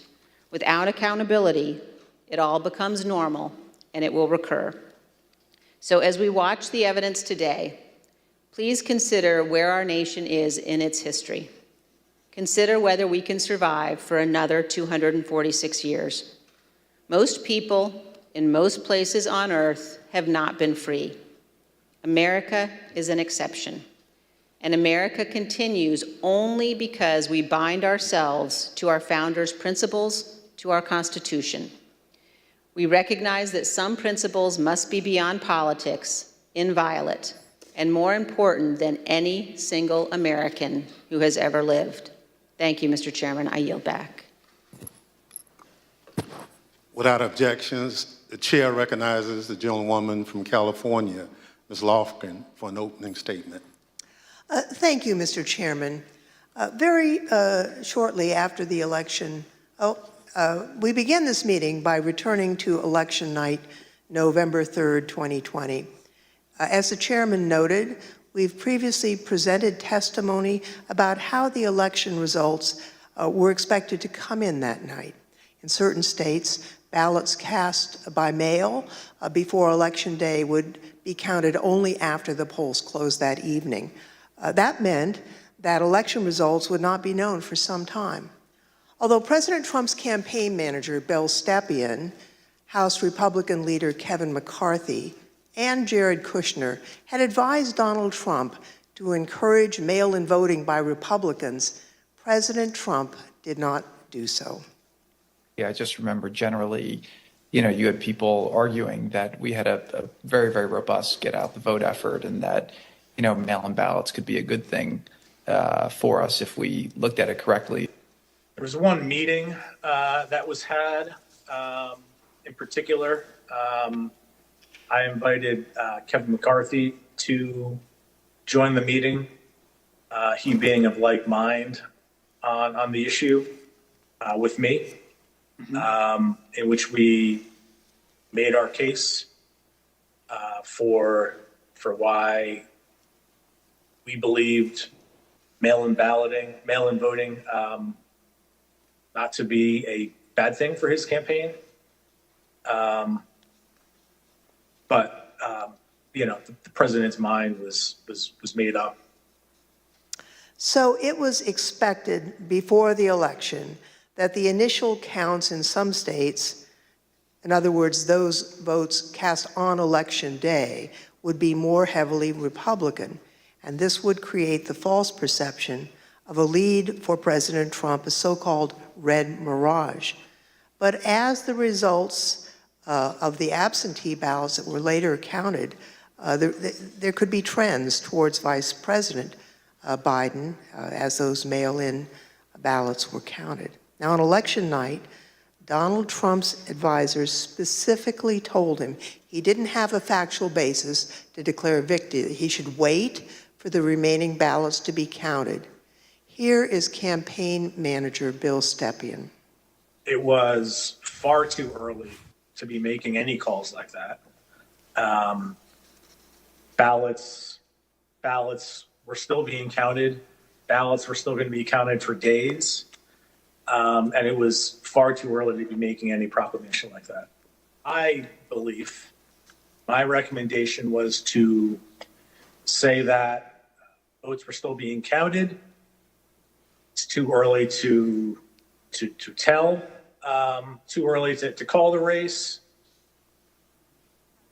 But President Trump did declare victory in the late hours of election night. Not only did he declare victory, he also called for the ongoing count of votes to just stop. Stopping the count would have violated both federal and state laws and also disenfranchised millions of voters who lawfully cast their vote. He called for that action anyway. Here's what he said. This is a fraud on the American public. This is an embarrassment to our country. We were getting ready to win this election. Frankly, we did win this election. We want all voting to stop. We now know more about President Trump's intention for election night. The evidence shows that his false victory speech was planned well in advance, before any votes had been counted. It was a premeditated plan by the president to declare victory no matter what the actual result was. He made a plan to stay in office before Election Day. Now, the vice president's staff was concerned with what Donald Trump might do on election night. They took steps to ensure that Mr. Pence would not echo a false victory announcement from President Trump. Here's what the Vice President's counsel, Greg Jacob, told us about his preparations with the Vice President's Chief of Staff, Mark Short. Mark had indicated to me that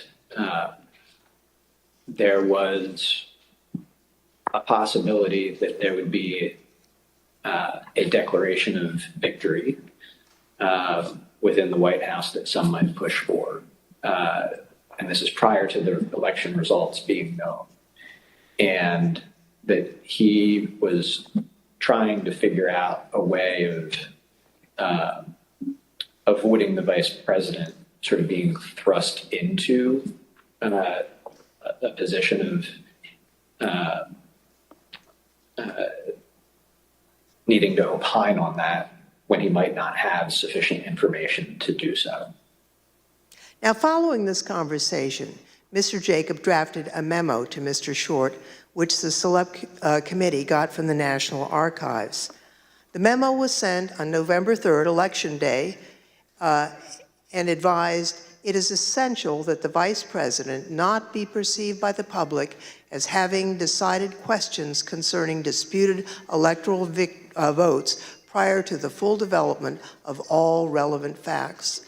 A few days before the election, Mr. Trump also consulted with one of his outside advisors, inside activist Tom Fitton, about the strategy for election night.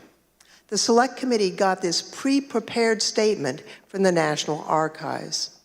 As you can see, the draft statement, which was sent on October 31st, declares, "We had an election today, and I won." And the Fitton memo specifically indicates a plan that only the votes counted by the Election Day deadline, and there is no Election Day deadline, would matter. Everyone knew that ballot counting would lawfully continue past Election Day. Claiming that the counting on election night must stop before millions of votes were counted was, as we now know, a key part of President Trump's premeditated plan. On Election Day, just after 5 p.m., Mr. Fitton indicated he'd spoken with the president about the statement. Sending along again, just talked to him about the draft below. Again, this plan to declare victory was in place before any of the results had been determined. In the course of our investigation, we also interviewed Brad Parscale, President Trump's former campaign manager. He told us he understood that President Trump planned as early as July that he would say he won the election even if he lost. And just a few days before the election, Steve Bannon, a former Trump chief White House strategist and outside advisor to President Trump, spoke to a group of his associates from China and said this. And what Trump's going to do is just declare victory, right? He's going to declare victory. But that doesn't mean he's the winner. He's just going to say he's the winner. The Democrats, more of our people vote early that count. Theirs vote in mail. And so they're going to have a natural disadvantage, and Trump's going to take advantage of it. That's our strategy. He's going to declare himself a winner. So when you wake up Wednesday morning, it's going to be a firestorm. Also, if Trump is losing by 10 or 11 o'clock at night, it's going to be even crazier. No, because he's going to sit right there and say they stole it. Agree. I'm directing the Attorney General to shut down all ballot places in all 50 states. It's going to be no. He's not going out easy. If Biden's winning, Trump is going to do some crazy shit. As you know, Mr. Bannon refused to testify in our investigation. He's been convicted of criminal contempt of Congress, and he's awaiting sentencing. But the evidence indicates that Mr. Bannon had advanced knowledge of Mr. Trump's intent to declare victory falsely on election night, but also that Mr. Bannon knew about Mr. Trump's planning for January 6th. Here's what Bannon said on January 5th. All hell is going to break loose tomorrow. It's all converging, and now we're on, as they say, the point of attack, right? The point of attack tomorrow. I'll tell you this. It's not going to happen like you think it's going to happen, okay? It's going to be quite extraordinarily different. And all I can say is strap in. You have made this happen, and tomorrow it's game day. So strap in. Let's get ready. Another close associate of Donald Trump apparently knew of Mr. Trump's intentions as well. Now, Roger Stone is a political operative with a reputation for dirty tricks. In November 2019, he was convicted of lying to Congress and other crimes and sentenced to more than 3 years in prison. He's also a longtime advisor to President Trump and was in communication with President Trump throughout 2020. Mr. Trump pardoned Roger Stone on December 23rd, 2020. Now, recently, the Select Committee got footage of Mr. Stone before and after the election from Danish filmmaker Christopher Gilbranson, pursuant to a subpoena. Right before the election, here's Roger Stone talking about what President Trump would do after the election. Awesome. Let's just hope we're celebrating. I really do suspect it'll still be up in the air. But when that happens, the key thing to do is to claim victory. Possession is 9/10 of the law. No, we won. Fuck you. Sorry, over. We won. Yeah. You're wrong. Fuck you. ABC. I said fuck the vote and let's get right to the violence. That's what I'm doing. It's no point. Time to start smashing pumpkins, if you know what I mean. Oh, yeah. The Select Committee called Mr. Stone as a witness, but he invoked his Fifth Amendment right against self-incrimination. Do you believe the violence on January 6th was justified? On the advice of counsel, I respectfully decline to answer your question on the basis of the Fifth Amendment. And Mr. Stone, did you have any role in planning for the violence on January 6th? Once again, I will assert my Fifth Amendment right to decline to answer your question. Although we don't yet have all the relevant records of Roger Stone's communications, even Stone's own social media posts acknowledge that he spoke with Donald Trump on December 27th as preparations for January 6th were underway. In this post, you can see how Roger Stone talked about his conversations with President Trump. He wrote, "I also told the president exactly how he can appoint a special counsel with full subpoena power to ensure those who are attempting to steal the 2020 election through voter fraud are charged and convicted, and to ensure Donald Trump continues as our president." As we know by now, the idea for a special counsel was not just an idle suggestion.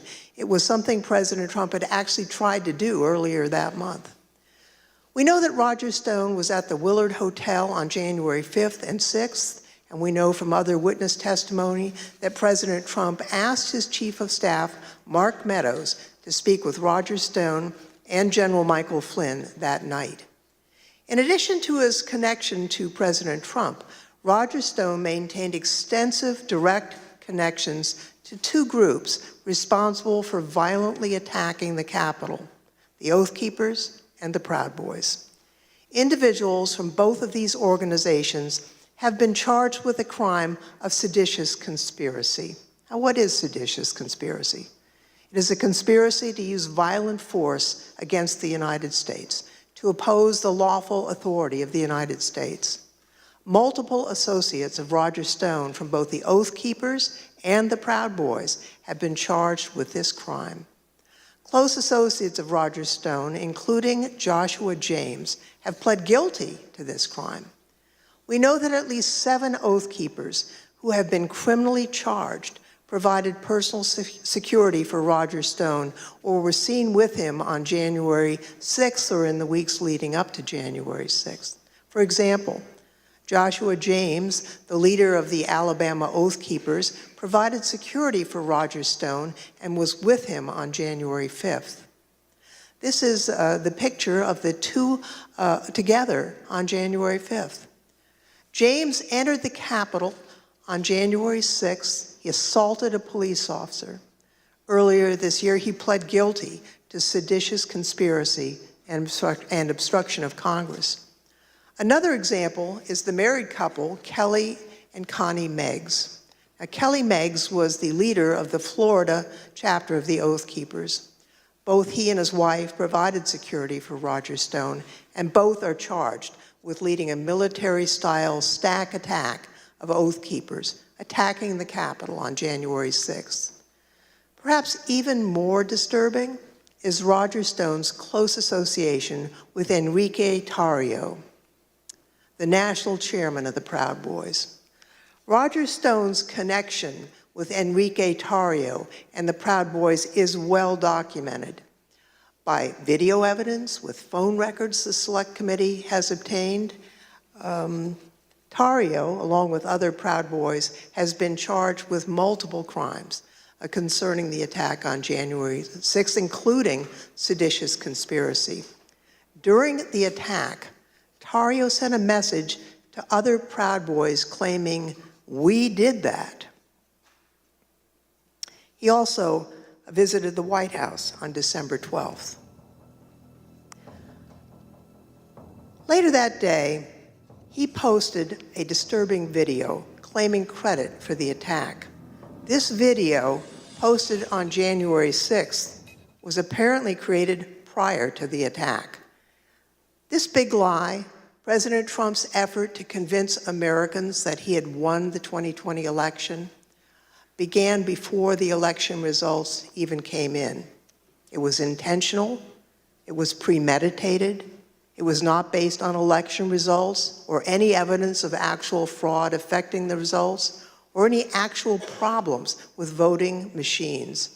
It was a plan concocted in advance to convince his supporters that he won. And the people who seemingly knew about that plan in advance would ultimately play a significant role in the events of January 6th. Mr. Chairman, I yield back.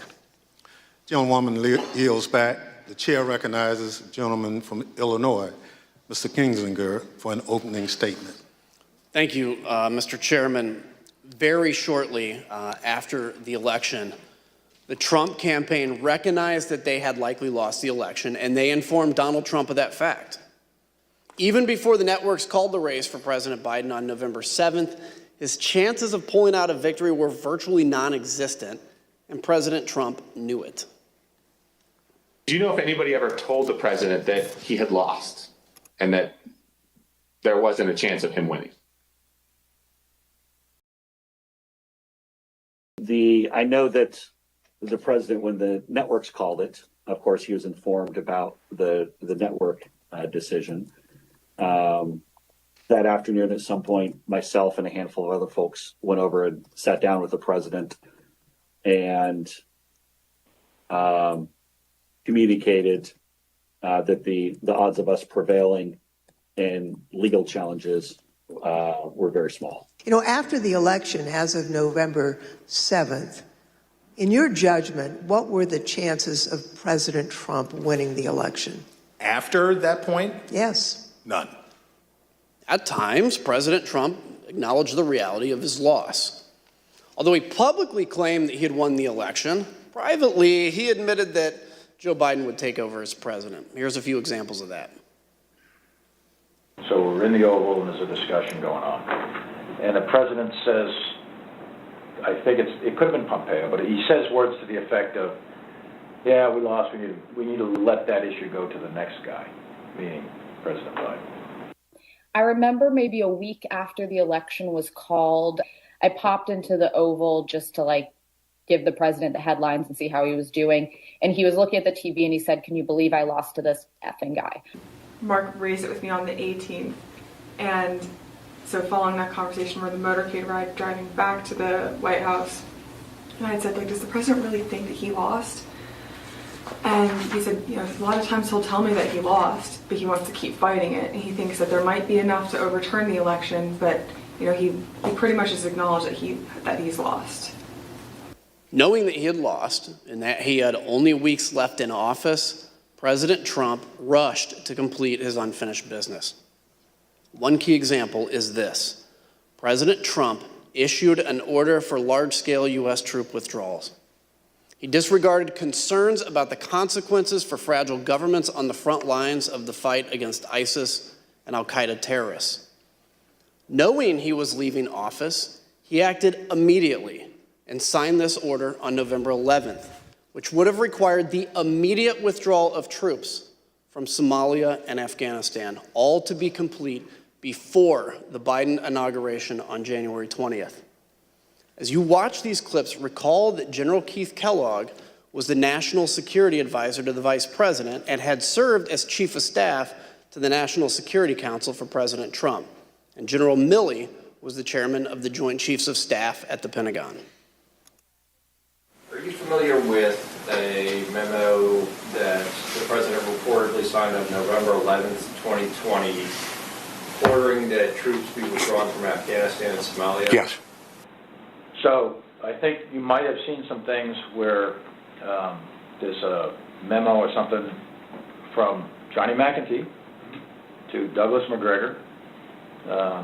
It says, here's your task to get U.S. forces out of Somalia, get U.S. forces out of Afghanistan. When you first interviewed and met Colonel Douglas McGregor, is it fair to say you discussed this decision of withdrawing from Somalia and Afghanistan, correct? Yeah, I'm sure that was part of it, yeah. And that was the position that he was taking over there was senior advisor to the Secretary of Defense, is that correct? Yes. So on that same day, just so I'm clear, he responded back to you that they, meaning DOD leadership, was not going to take any of those steps without an order. Without a directive, yeah.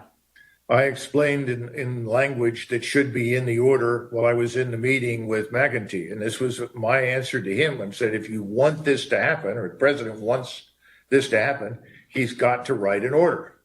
So you never wrote this down in any capacity? Well, I sketched on a piece of paper for him some key statements. The president directs. This is, what's the right word? Boilerplate language. Who within his office drafted the order?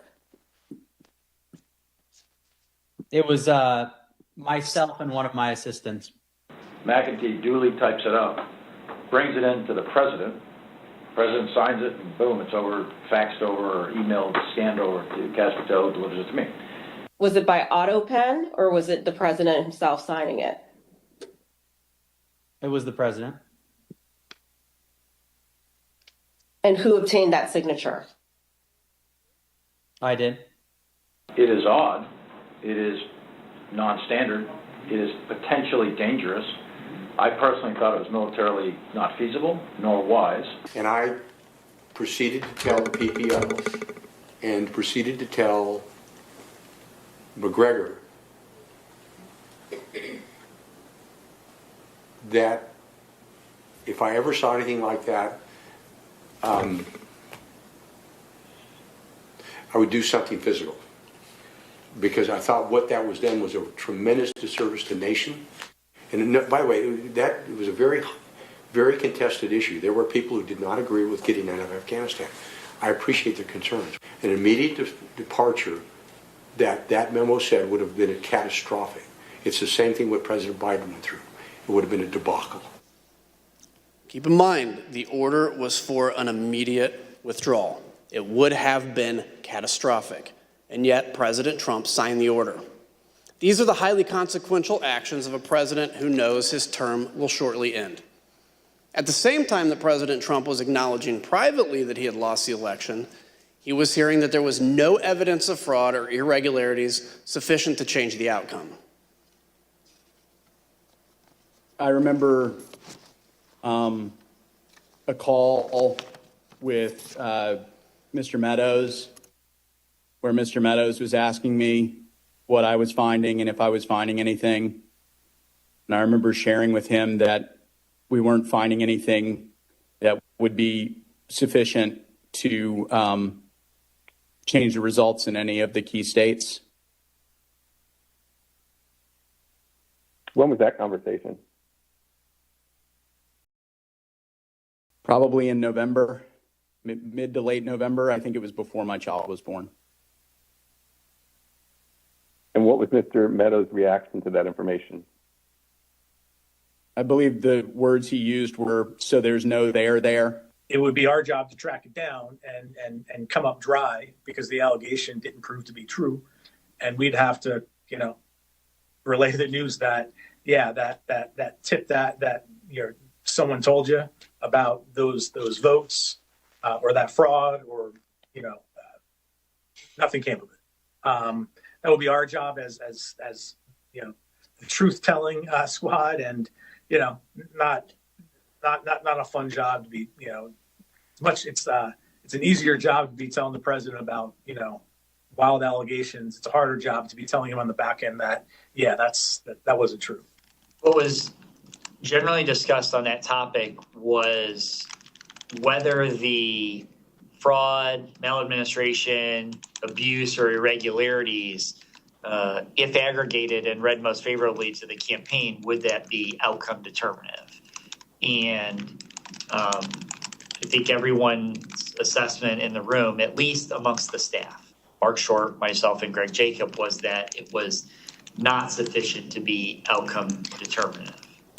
Look, it's the right of any candidate to litigate genuine election disputes. Nobody argues that, but President Trump's litigation was completely unsuccessful. In our past hearings, we told you that the committee had identified a total of 62 election lawsuits filed by the Trump campaign and its allies between November 4th and January 6th of 2021. Those cases resulted in 61 losses and only a single victory, which did not affect the outcome for any candidate. The claims were not supported by any sufficient evidence of fraud or irregularities. In fact, they were baseless, as judges repeatedly recognized. In none of these 62 cases was President Trump able to establish any viable claims of election fraud sufficient to overturn the results of the election. In those hearings, we shared with you the words used by judges around the country in rejecting the Trump campaign's claims. It's strong language criticizing the lack of evidentiary support for the claims of election fraud in those lawsuits. For example, a federal appeals court in Pennsylvania wrote, quote, "Charges require specific allegations and proof. We have neither here." A federal judge in Wisconsin wrote, quote, "The court has allowed the former president the chance to make his case, and he has lost on the merits." Another judge in Michigan called the claims, quote, "nothing but speculation and conjecture that votes for President Trump were either destroyed, discarded, or switched to votes for Vice President Biden." A federal judge in Michigan sanctioned 9 attorneys, including Sidney Powell, for making frivolous allegations in an election fraud case, describing the case as a historic and profound abuse of the judicial process. Recently, a group of distinguished Republican election lawyers, former judges, and elected officials issued a report confirming the findings of the courts. In their report entitled "Lost, Not Stolen," these prominent Republicans analyzed each election challenge and concluded this: Donald Trump and his supporters failed to present evidence of fraud or inaccurate results significant enough to invalidate the results of the 2020 presidential election. On December 11th, Trump's allies lost a lawsuit in the U.S. Supreme Court that he regarded as his last chance at success in the courts. A newly obtained Secret Service message from that day shows how angry President Trump was about the outcome. Quote, "Just FYI, POTUS is pissed. Breaking news, Supreme Court denied his lawsuit. He is livid now." Cassidy Hutchison, an aide to Chief of Staff Mark Meadows, was present for that conversation and described it in this way. This is the day that the Supreme Court had rejected that case. Mr. Meadows and I were in the White House residence at a Christmas reception. And as we were walking back from the Christmas reception that evening, the president was walking out of the Oval Office, so we crossed paths in the Rose Garden colonnade. The president was fired up about the Supreme Court decision.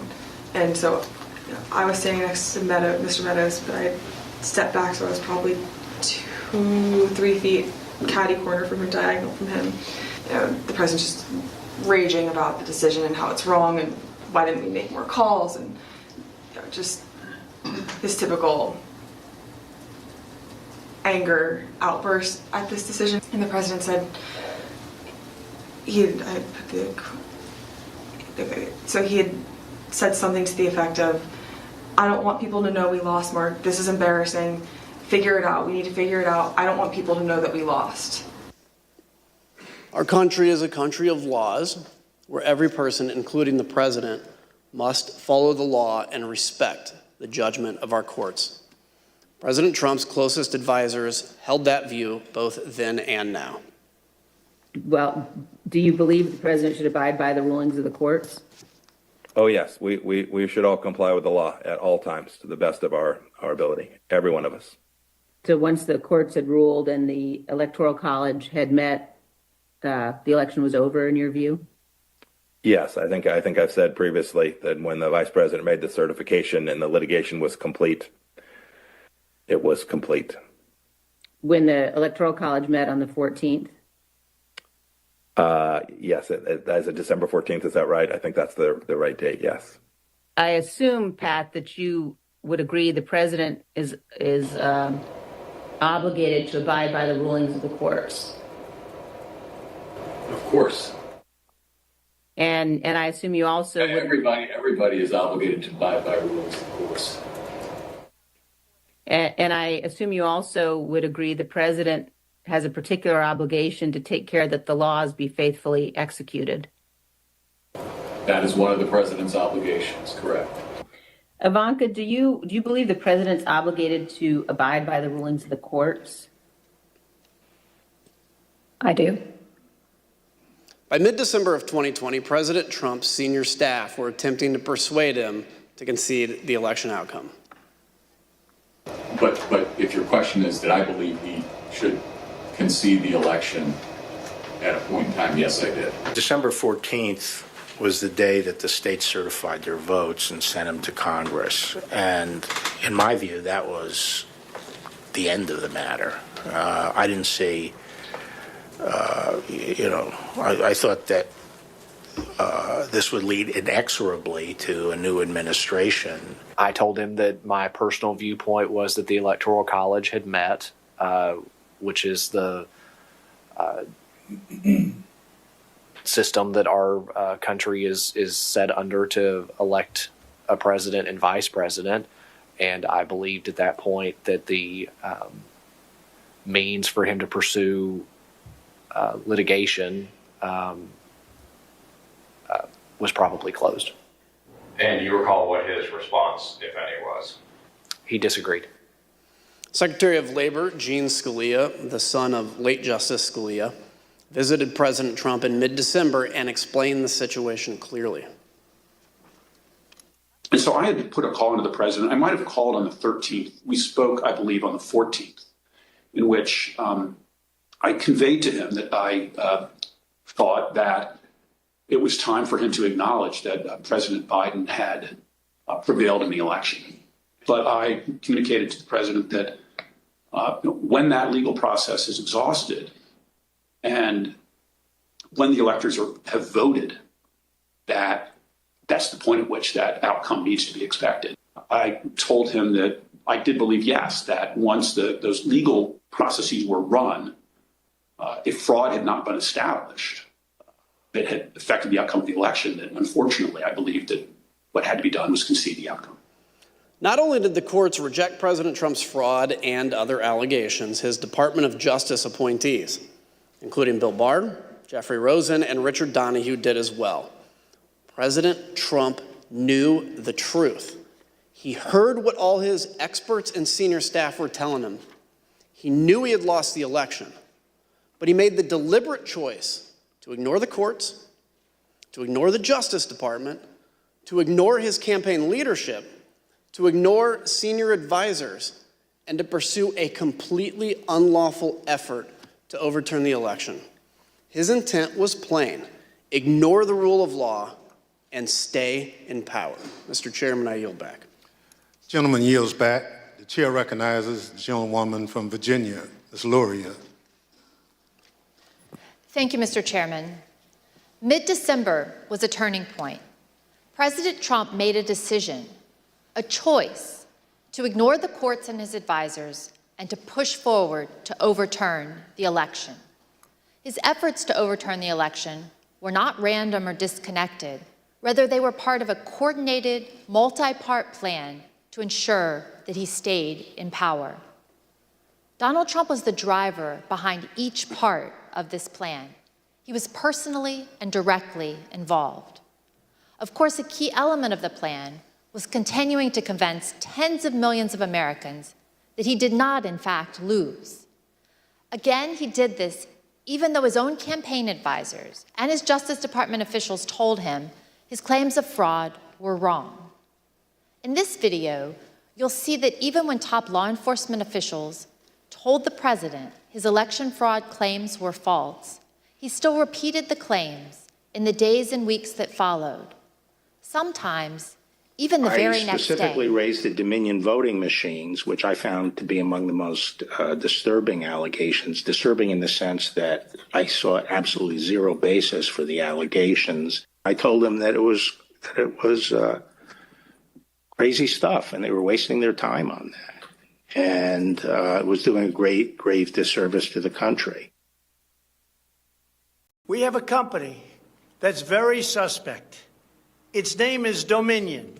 With the turn of a dial or the change of a chip, you can press a button for Trump and the vote goes to Biden. What kind of a system is this? We definitely talked about Antrim County again. That was sort of done at that point because the hand recount had been done and all of that. But we cited back to that to say, you know, this is an example of what people are telling you and what's being filed in some of these court filings that are just not supported by the evidence.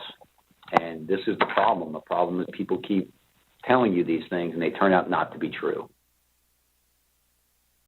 In addition, there is the highly troubling matter of Dominion voting systems. In one Michigan county alone, 6,000 votes were switched from Trump to Biden, and the same systems are used in the majority of states in our country. I went into this and would, tell them how crazy some of these allegations were and how ridiculous some of them were.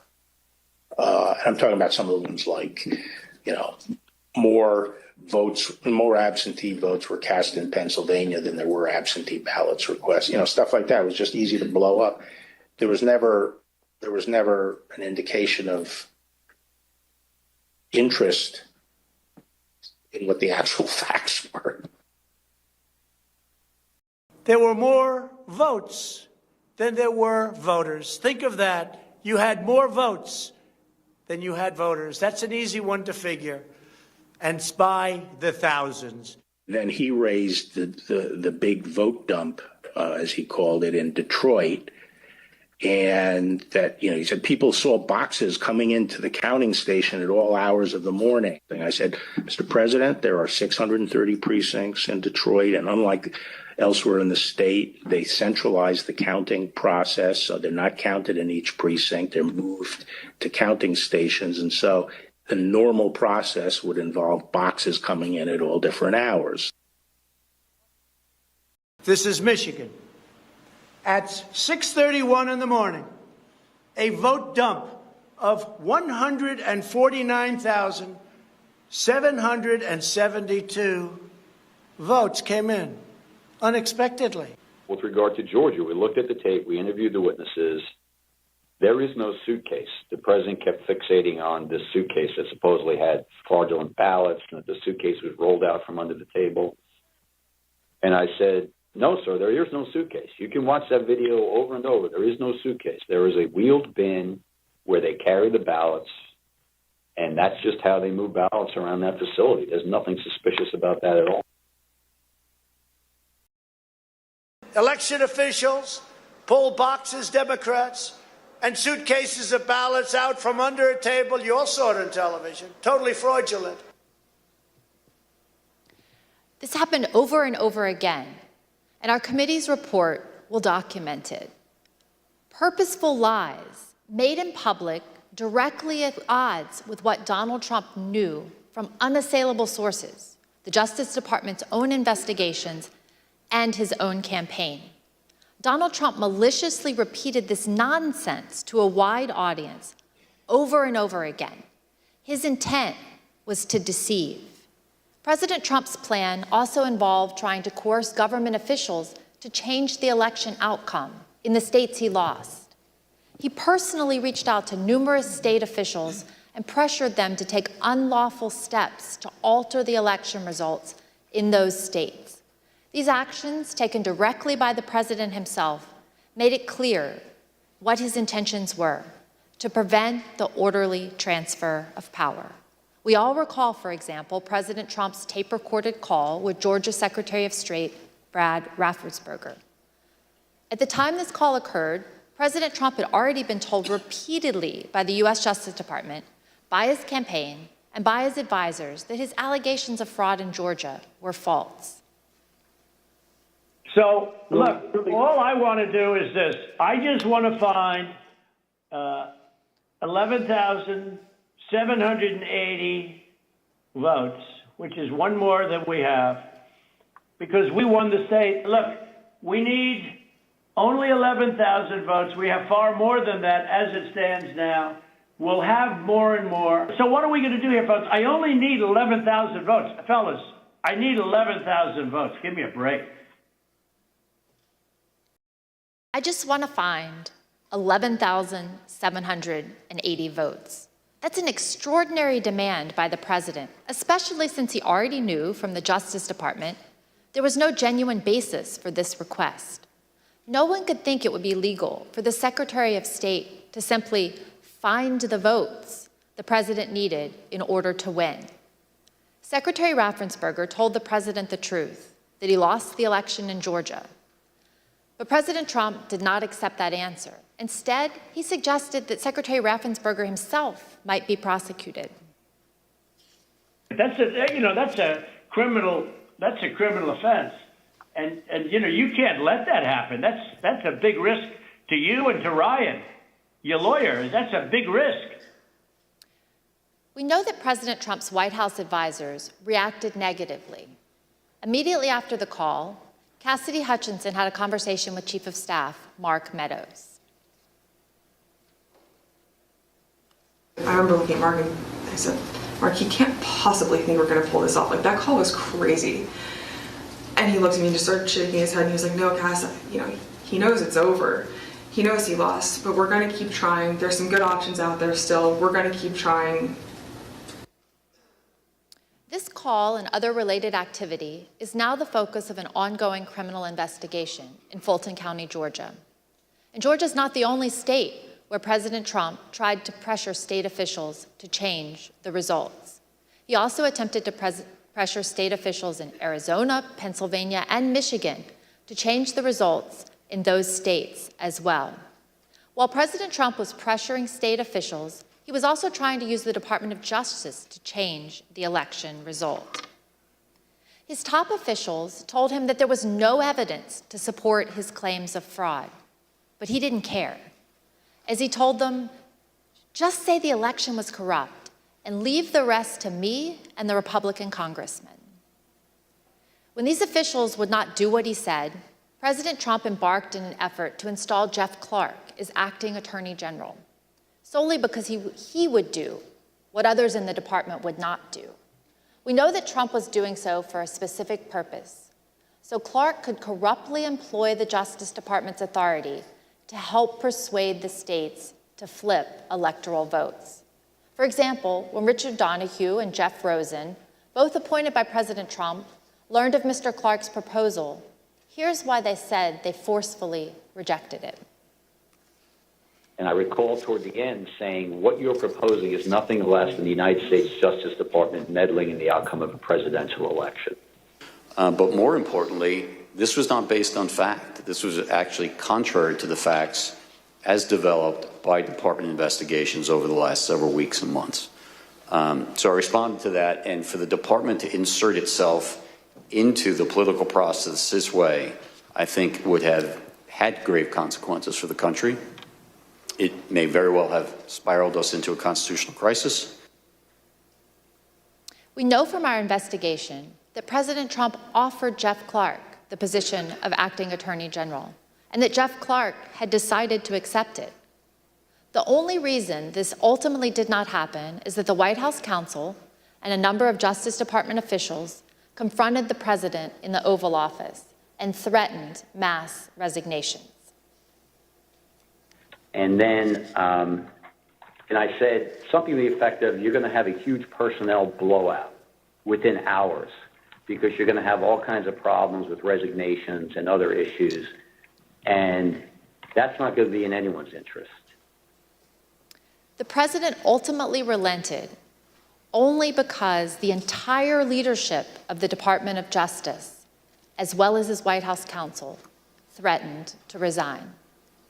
Mr. Chairman, I yield back. The gentlewoman yields back. The chair recognizes the gentlewoman from Florida, Mrs. Murphy, for an opening statement. Thank you, Mr. Chairman.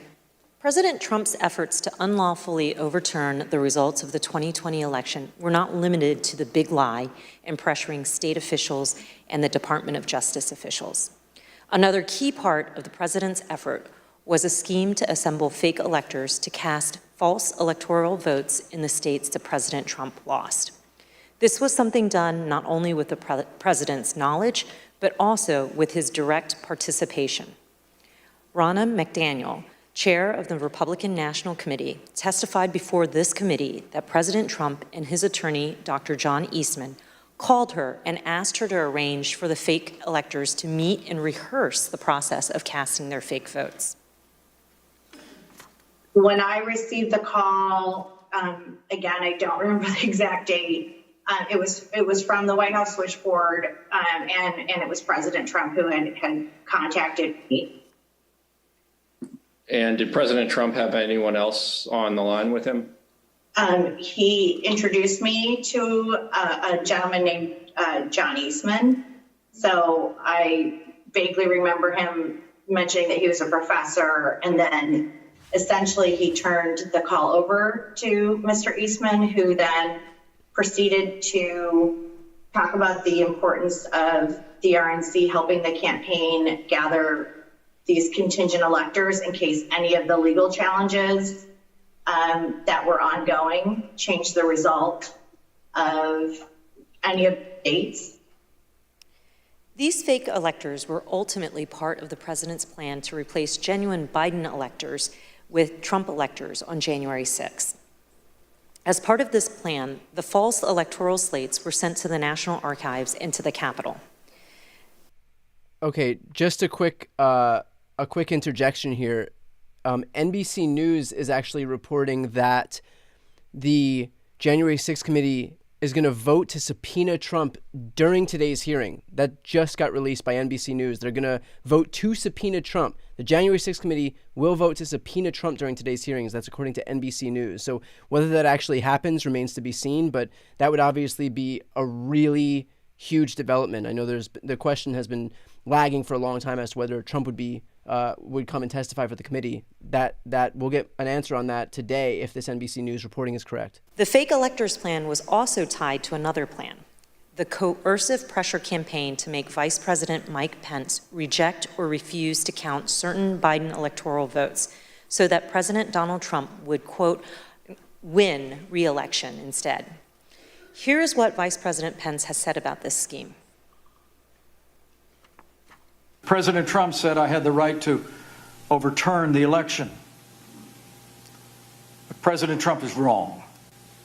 I had no right to overturn the election. The presidency belongs to the American people and the American people alone. And frankly, there is no idea more un-American than the notion that any one person could choose the American president. Make no mistake, President Trump knew that what he was demanding Vice President Pence do was illegal. He was informed of this repeatedly, and specifically on January 4th. Even his lawyer, John Eastman, admitted in front of President Trump that this plan would break the law by violating the Electoral Count Act. Did John Eastman ever admit, as far as you know, in front of the president, that his proposal would violate the Electoral Count Act? I believe he did on the 4th. And Dr. Eastman confirmed this in writing.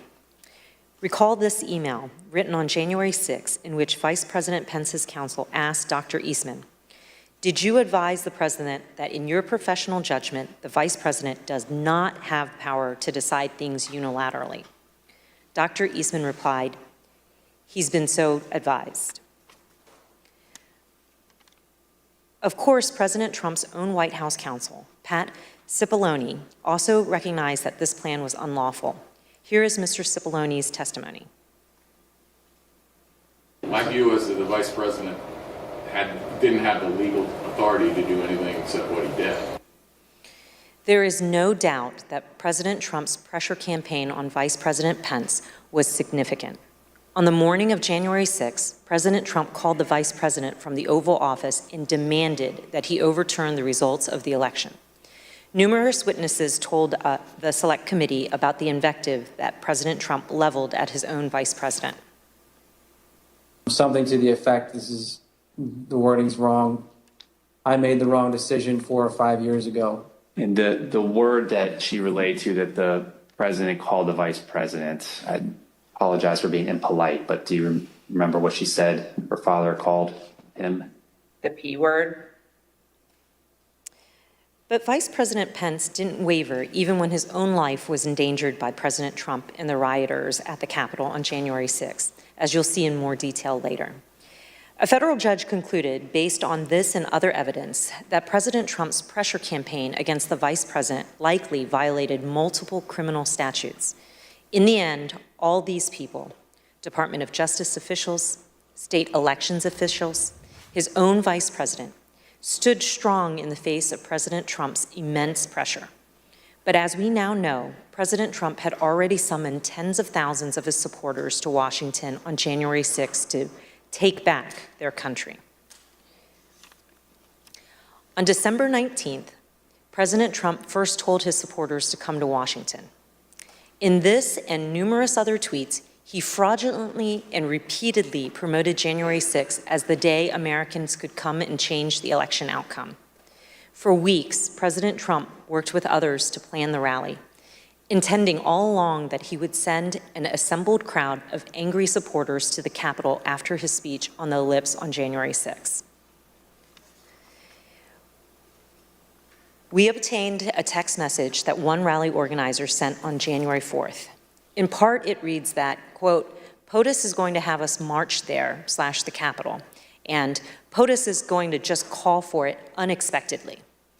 Again, each of these examples, the big lie, the pressure campaigns against state officials, the pressure campaign against the Department of Justice and his vice president, the fake electors, summoning the mob, all of this demonstrates President Trump's personal and substantial role in the plot to overturn the election. He was intimately involved. He was the central player. Thank you, Mr. Chairman, and I yield back. Gentlewoman yields back.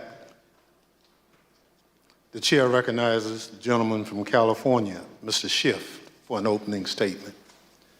Thank you, Mr. Chairman. In our past hearings, you have seen direct evidence that President Trump sent a crowd of his supporters to the Capitol on January 6th, knowing they were armed and angry. This was the last, most desperate and dangerous prong of his plan to disrupt the joint session and prevent the orderly transition of power. On the morning of the 6th, the Secret Service was at the ellipse, screening the members of the crowd as they entered the rally site. And they noticed something significant about the crowd. Tens of thousands of people were outside the rally site, but did not want to go through the magnetometers, the metal detectors that were used to screen for dangerous weapons.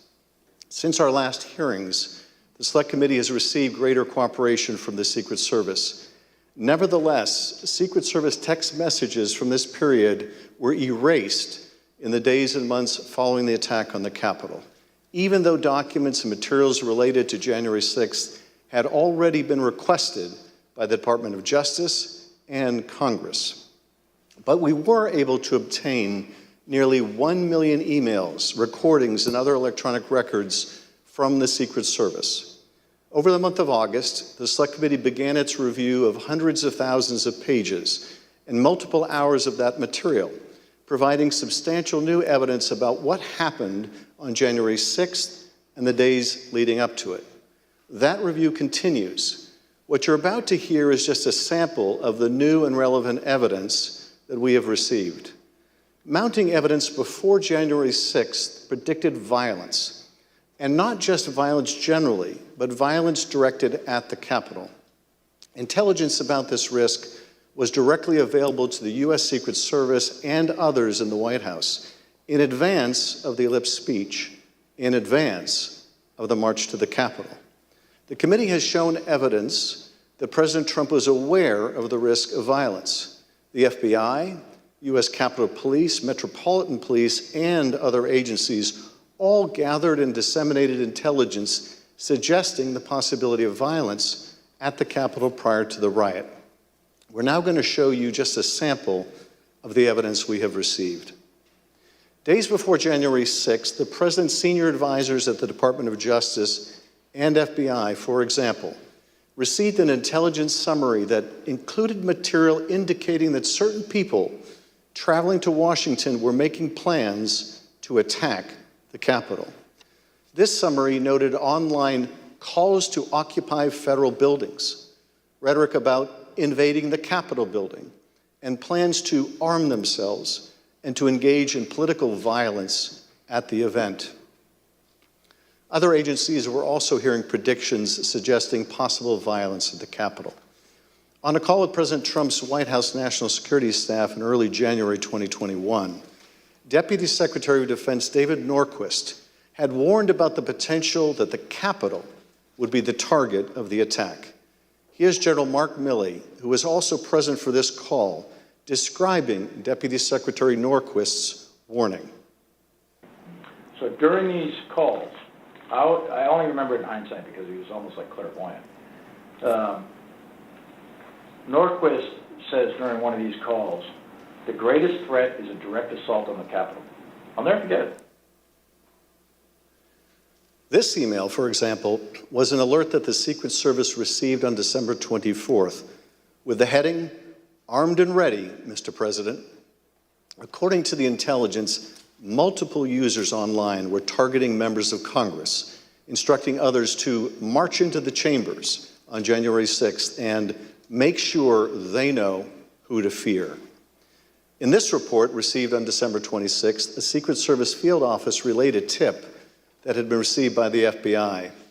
According to the source of the tip, the Proud Boys plan to march armed into D.C. They think that they will have a large enough group to march into D.C. armed, the source reported, and will outnumber the police so they can't be stopped. The source went on to say, their plan is to literally kill people. Please take this tip seriously and investigate further. The source also made clear that the Proud Boys had detailed their plans on multiple websites, like the Donald.win. Let's pause here. The Secret Service had advance information more than 10 days beforehand regarding the Proud Boys' planning for January 6th. We know now, of course, that the Proud Boys and others did lead the assault on our Capitol building. On December 31st, agents circulated intelligence reports that President Trump's supporters have proposed a movement to occupy Capitol Hill. In particular, they flagged spikes in violent hashtags like "We Are the Storm," 1776 Rebel, and Occupy Capitals. On January 5th, a Secret Service open source unit flagged a social media account on the Donald.win that threatened to bring a sniper rifle to a rally on January 6th. The user also posted a picture of a handgun and rifle with the caption, "Sunday Gun Day," providing Overwatch January 6th will be wild. Later, on the evening of January 5th, the Secret Service learned during an FBI briefing that right-wing groups were establishing armed QRFs, or Quick Reaction Forces, readying to deploy for January 6th. Groups like the Oath Keepers were standing by at the ready should POTUS request assistance. By invoking the Insurrection Act, agents were informed. As we all know now, the Oath Keepers did play a specific role on January 6th and had stashed weapons in Virginia for further violence that evening. Also on that day, the Secret Service was readying its security precautions for the President's speech at the Ellipse the next day. A Secret Service deputy chief instructed agents to add certain objects to the list of items that would be prohibited at the rally site, including ballistic vests, tactical vests, armored or not, and ballistic helmets. By the morning of January 6th, it was clear that the Secret Service anticipated violence. It felt like the calm before the storm, one agent predicted in a Protective Intelligence Division chat group. Another remarked how agents were watching the crazies on live stream. By 9:09 that morning, the Secret Service could also see that many rally goers were assembled outside the security perimeter. One agent emailed, possibly because they have stuff that couldn't come through, would probably be an issue with this crowd. Just a thought. By 9:30 that morning, agents reported more than 25,000 people outside the rally site. An hour later, the Secret Service reported that the crowd was on the mall watching, but not in line. The head of the President's Secret Service Protective Detail, Robert Engel, was specifically aware of the large crowds outside the magnetometers. He passed that information along to Tony Ornato, who worked for Mark Meadows in the Chief of Staff's office. The documents we obtained from the Secret Service make clear that the crowd outside the magnetometers was armed and the agents knew it. Take a look at what they were seeing and hearing on the ground. One report from the rally site at 7:58 a.m. said, some members of the crowd are wearing ballistic helmets, body armor, carrying radio equipment, and military-grade backpacks. Another, from 9:30 a.m., said that there were possibly OC spray, meaning pepper spray, and or plastic riot shields. At 11:23 a.m., agents also reported possible armed individuals, one with a Glock, one with a rifle.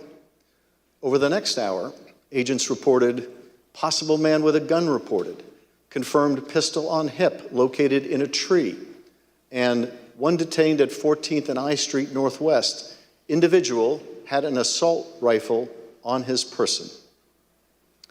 Minutes before President Trump began his speech, members of the Federal Protective Service, an agency tasked with protecting federal buildings, were alerted about an arrest of a protester with a gun on his waistband. And during the speech, the weapons-related arrests continued. At 12:13 p.m., United States Park Police arrested a man with a rifle in front of the World War II memorial. These agents remarked on the number of weapons that had been seized that day, speculating that the situation could get worse. With so many weapons found so far, you wonder how many are unknown, one agent wrote at 12:36 p.m., could be sporty after dark. At 12:47 p.m., another agent responded, no doubt. The people at the Ellipse said they are moving to the Capitol after the POTUS speech. As the documents we received make clear, the Secret Service was aware of weapons possessed by those gathered at rallies in D.C. as early as the evening before. Take this document, for instance, which details multiple arrests in the crowds demonstrating on January 5th. Those arrests were for weapons offenses, handguns, high-capacity feeding devices, ammunition. What the Secret Service saw on the 6th was entirely consistent with the violent rhetoric circulating in the days before the joint session on pro-Trump websites, at times amplified by the president's own advisors. On one of these sites, as you've heard, one of those was called the Donald.win. The Select Committee has obtained a text message that Jason Miller, a senior communications advisor, sent to Mark Meadows less than a week before January 6th. I got the base fired up, he wrote in all caps. He sent a link to this page on the Donald.win. The linked web page had comments about the joint session of Congress on January 6th. Take a look at some of those comments. Gallows don't require electricity. If the filthy commie maggots try to push their fraud through, there will be hell to pay. Our lawmakers in Congress can leave one of two ways. One, in a body bag. Two, after rightfully certifying Trump the winner. Mr. Miller claimed that he had no idea about the hundreds of comments like these in the link that he sent to Mark Meadows. If I had seen something like that, I probably would have flipped it to someone at the White or if I had seen something of that nature, I would have said we got to flag this for Secret Service or something of that nature. But the Trump administration was aware of this type of violent rhetoric prior to January 6th. In fact, as we have seen, the Secret Service and other agencies knew of the prospect of violence well in advance of the president's speech at the Ellipse. Despite this, certain White House and Secret Service witnesses previously testified that they had received no intelligence about violence that could have potentially threatened any of the protectees on January 6th, including the vice president. Evidence strongly suggests that this testimony is not credible, and the committee is reviewing additional material from the Secret Service and other sources. The Secret Service was monitoring this kind of online activity and was sharing and receiving the results of that effort. They work closely with other agencies, sharing intelligence about the joint session of Congress derived from social media and other sources. The same day Jason Miller sent his text message, agents received reports about a spike in activity on another platform called Parler. This was December 30th. In this email, an agent received a report noting a lot of violent rhetoric on Parler directed at government people and entities, including Secret Service protectees. One of these protectees was Vice President Pence, perhaps the primary target of President Trump's pressure campaign in the days leading up to January 6th. The day before the joint session, on January 5th, Secret Service was aware of increased chatter focused on Vice President Pence, in particular, whether he would do what President Trump wanted him to do, reverse the results of the election in the joint session the next day, January 6th. On the morning of the 6th, agents received alerts of online threats that Vice President Pence would be, quote, a dead man walking if he doesn't do the right thing. Another agent reported, quote, I saw several other alerts saying they will storm the Capitol if he doesn't do the right thing. The anger reflected in these postings was obvious. The man at the center of the storm on January 6th, President Trump. On the evening of January 5th, President Trump gathered a few of his communication staffers in the Oval Office. The door was open, allowing the president and others assembled there to hear the sounds of the crowd gathered at Freedom Plaza just a few blocks from the White House. President Trump could tell that his supporters were riled up. Here again is Judd Deere, a deputy White House press secretary, describing the president's reaction. He fairly quickly moved to how fired up the crowd is, or was going to be. And what did he say about it? Just that they were fired up, they were angry, they feel like the election has been stolen, that the election was rigged, that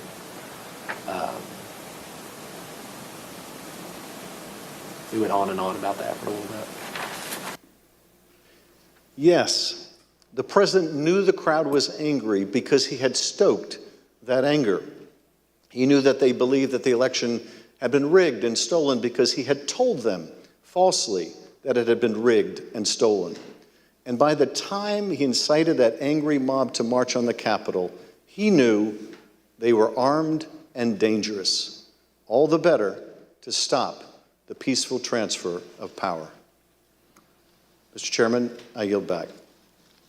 Gentleman yields back. At this point in our meeting, we'll take a brief recess. Pursuant to the order of the committee of today, the chair declares the committee in recess for a period of approximately 10 minutes.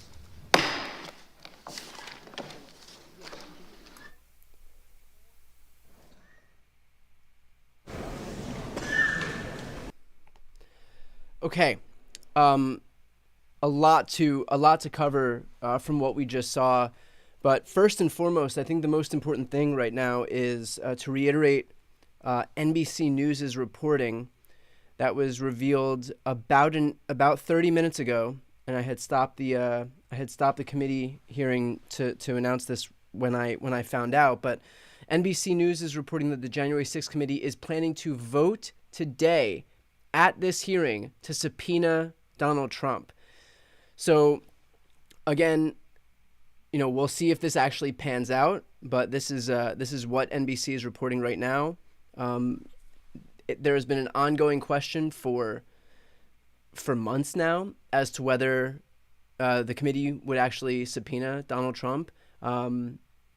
If that reporting is correct, which again, we'll find out at some point over the next hour or so, but if that reporting is correct, then then there's a good possibility that we'll see Trump either come before the committee or, which is more likely, engage in some delay tactic to prevent himself from having to show up for that committee. Again, like, these delay tactics are nothing new for the guy.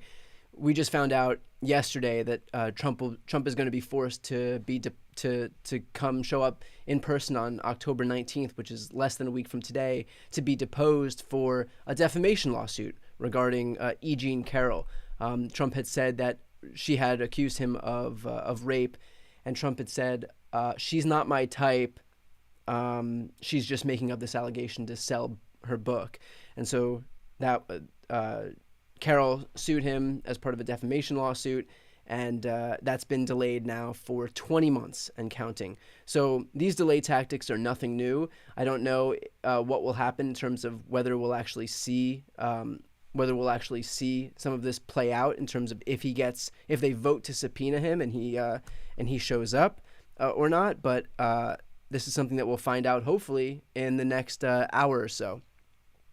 So for those of you just joining, that's some pretty big news that we've been waiting for a long time. Again, this was billed as the final January 6th committee hearing. Obviously, these billings can change. Things can happen at any moment. They're not beholden to any schedule. They kind of do what they want. So I think that this is something that we've been looking forward to. We'll see what happens if this NBC News reporting actually comes to bear.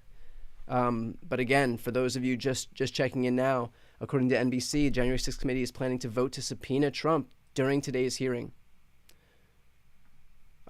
Just a couple of interesting points that I wanted to touch on that we've seen from today's hearing thus far. And that is, first and foremost, we had a couple of people, including Tom Fitton, who is a conservative activist. I think he runs Judicial Watch, which is ironic, as if we needed somebody like this guy to be watching the judicial system while he is simultaneously undermining our democracy.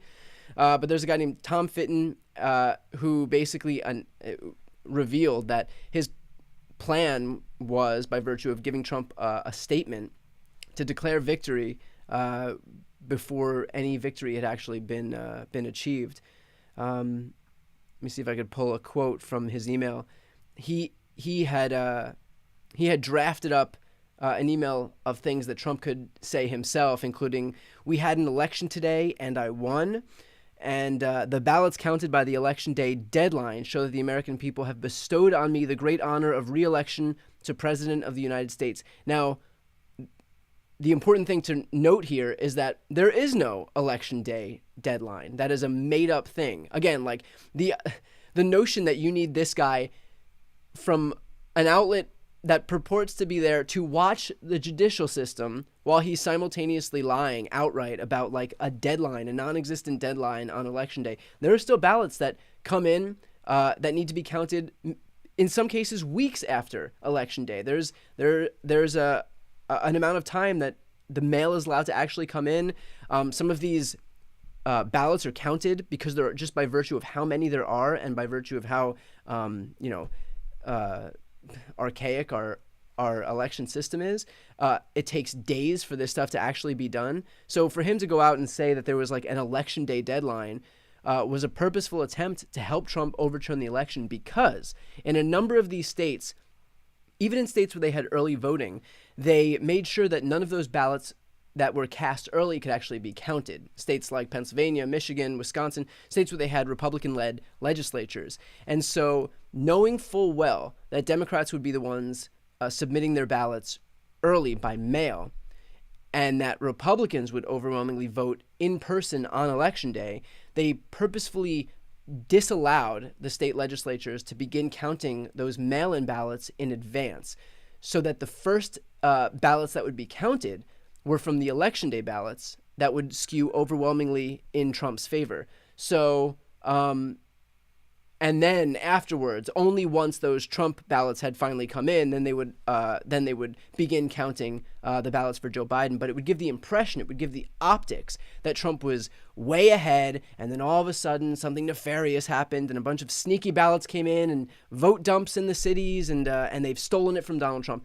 This is all part of a concerted effort to steal the election on his behalf, or to paint the election as if it was stolen by Democrats because of late ballots coming in. So the whole thing was done for optics. It was done in coordination with Republican-led legislatures who purposefully didn't allow these early ballots to be counted, even though they know, because of the express reason that they knew these ballots would be overwhelmingly for Democrats, and they needed to give Trump the impression of leading on Election Day, so that they can then introduce statements like this one, where someone like Tom Cotton could say, the ballots counted by the Election Day deadline show that the American people have bestowed the honor of the presidency to Donald Trump. There is no Election Day deadline. It was all part of a concerted effort. There was also a video that we saw from Roger Stone where he was even more overt about what he was trying to do, and basically just says, we're going to declare victory, and if anybody says no, we just say, fuck you, I won. That's it. I mean, there's not a whole lot of like discretion on that one. At least Tom Fitton, when he was lying about fake deadlines that didn't exist, at least he could try to give the impression that they're following some made up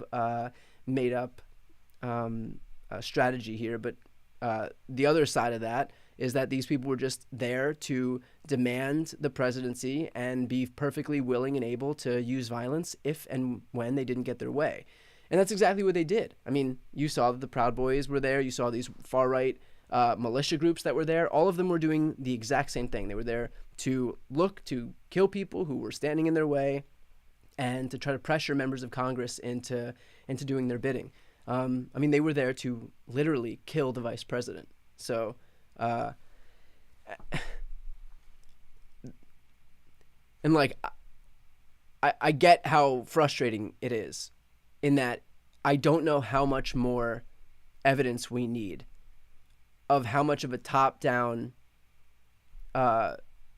scheme this was, plot this was, to overturn the election from Donald Trump all the way down. We know, based on what we heard at this hearing, that Donald Trump was well aware of the violence. He was told of all of these instances where he would make up bullshit examples of election fraud, like, for example, by saying how in Michigan there were suitcases of ballots that were found, and then he was told the truth by his own his own advisors and members of the Justice Department, and then he went out regardless, 4 days later, 5 days later, 10 days later, on January 6th, and he stood up on stage and said, you all know that there were ballots that were stored in suitcases. And so he was told these things, he was told the truth about these things that he was saying in advance, chose to lie anyway for the express purpose of deceiving the January 6th rally participants, knowing full well that they were capable of and willing to and intending to commit violence at the Capitol. That's exactly what he did. That's exactly what they did. And then we're supposed to turn around and act like he had no idea this was that any of this was going to happen. Trump even said to Cassidy Hutchinson, we found out today as well, quote, I don't want people to know that we lost, which establishes that he lost, he knew he lost, and he deliberately made the conscious decision to steal the election by ignoring all of these court cases, by ignoring all of the facts that were presented to him, by ignoring everything that the DOJ told him, and instead lying to his supporters so that he could rile them up and incite them to go storm the Capitol, which they did.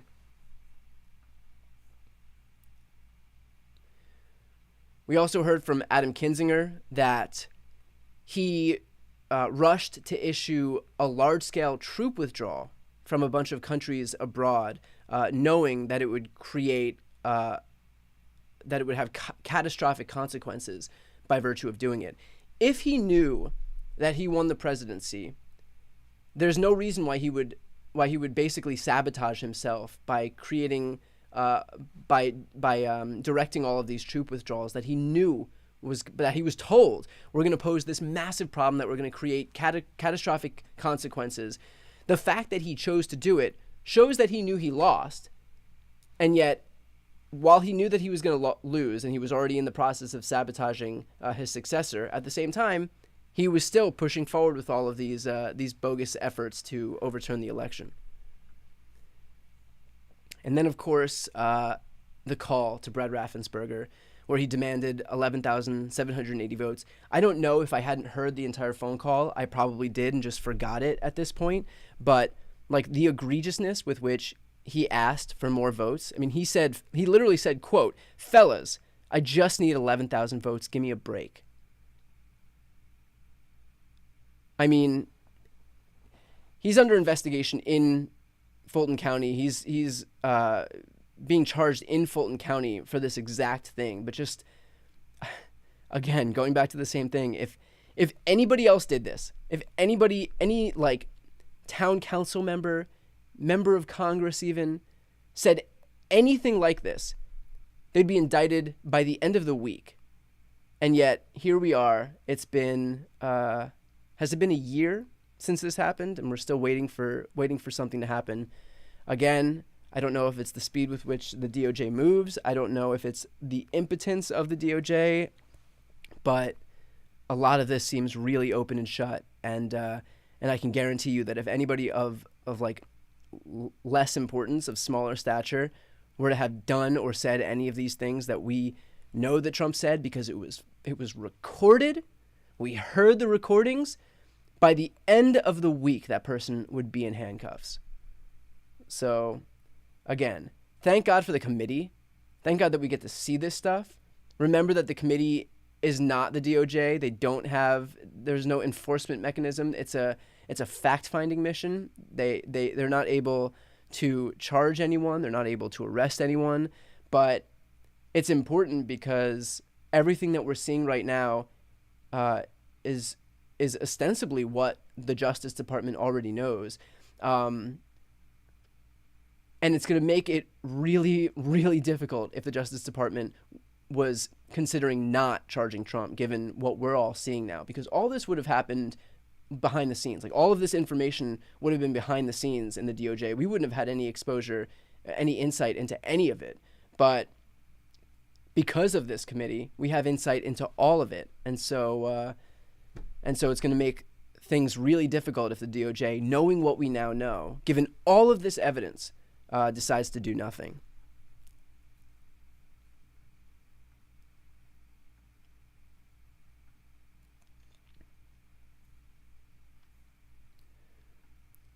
So we should find out in the next hour or so if this NBC News scoop is true, that the January 6th committee plans to vote to subpoena Donald Trump during today's hearing.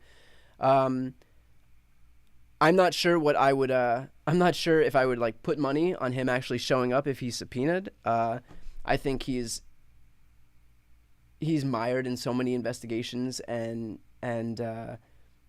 dealing with so many charges right now anyway, that I'm not sure that he would even, that it would even be a big deal for him to ignore just one more. He's dealing with the DOJ investigation into the stolen documents, classified documents at Mar-a-Lago. He's dealing with, obviously, this investigation into January 6th, the New York Attorney General civil case with Letitia James over the Trump Organization.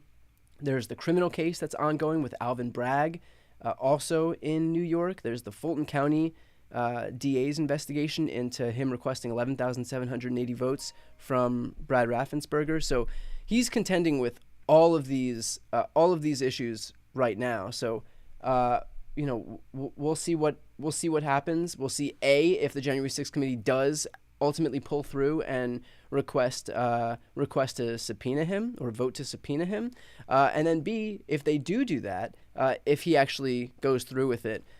If he doesn't, and we've seen already Steve Bannon get charged for ignoring a congressional subpoena. Steve Bannon, if I'm not mistaken, turned himself in. I think that he's. I don't think he's in custody. But in any case, it looks like the committee is coming back in. Real quick, I would ask you if you're not yet subscribed to this channel, please consider subscribing to this channel. It's free, it doesn't cost you anything, but that's the best way to support my work. So if you want to see more of these hearings, especially as we possibly find out that Trump will be subpoenaed to appear, please subscribe so that you don't miss any of this.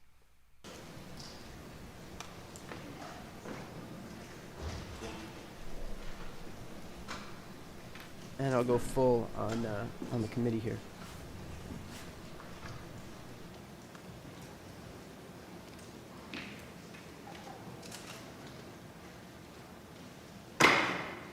Chair recognizes the gentleman from California, Mr. Aguilar, for an opening statement. Thank you, Mr. Chairman. On the morning of January 6th, President Trump knew that the crowd was angry.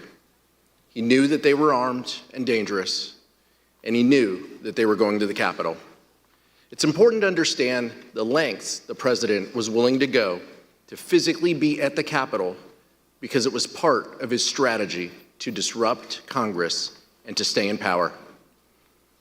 As the time for the Ellipse rally approached, an email was circulated among intelligence officials, including Secret Service intelligence official, attaching communications among rallygoers that specifically contemplated violence. Trump has given us marching orders. One post on the Donald.win wrote, basically, if you're east of the Mississippi, you can and should be there. Advance on the Capitol. Keep your guns hidden, don't fuck around, full kits, 180 rounds minimum for main rifle, another 50 for sidearm per person. What is clear from this record is that the White House had more than enough warning to warrant stopping any plan for an Ellipse rally and certainly for stopping any march to the Capitol. And as evidence from our prior hearings has suggested, the president was aware of this information.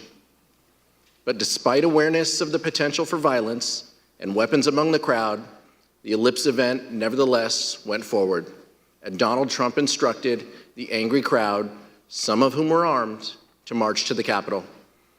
As my colleague Mr. Schiff just described, the Secret Service reported that thousands in the crowd near the Washington Monument would not enter the rally area because magnetometers used in screening attendees would detect any prohibited items they carried. Mr. Trump knew this. His Secret Service had told him about it that morning. Even in spite of these warnings, Cassidy Hutchinson overheard the president say this shortly before he took stage.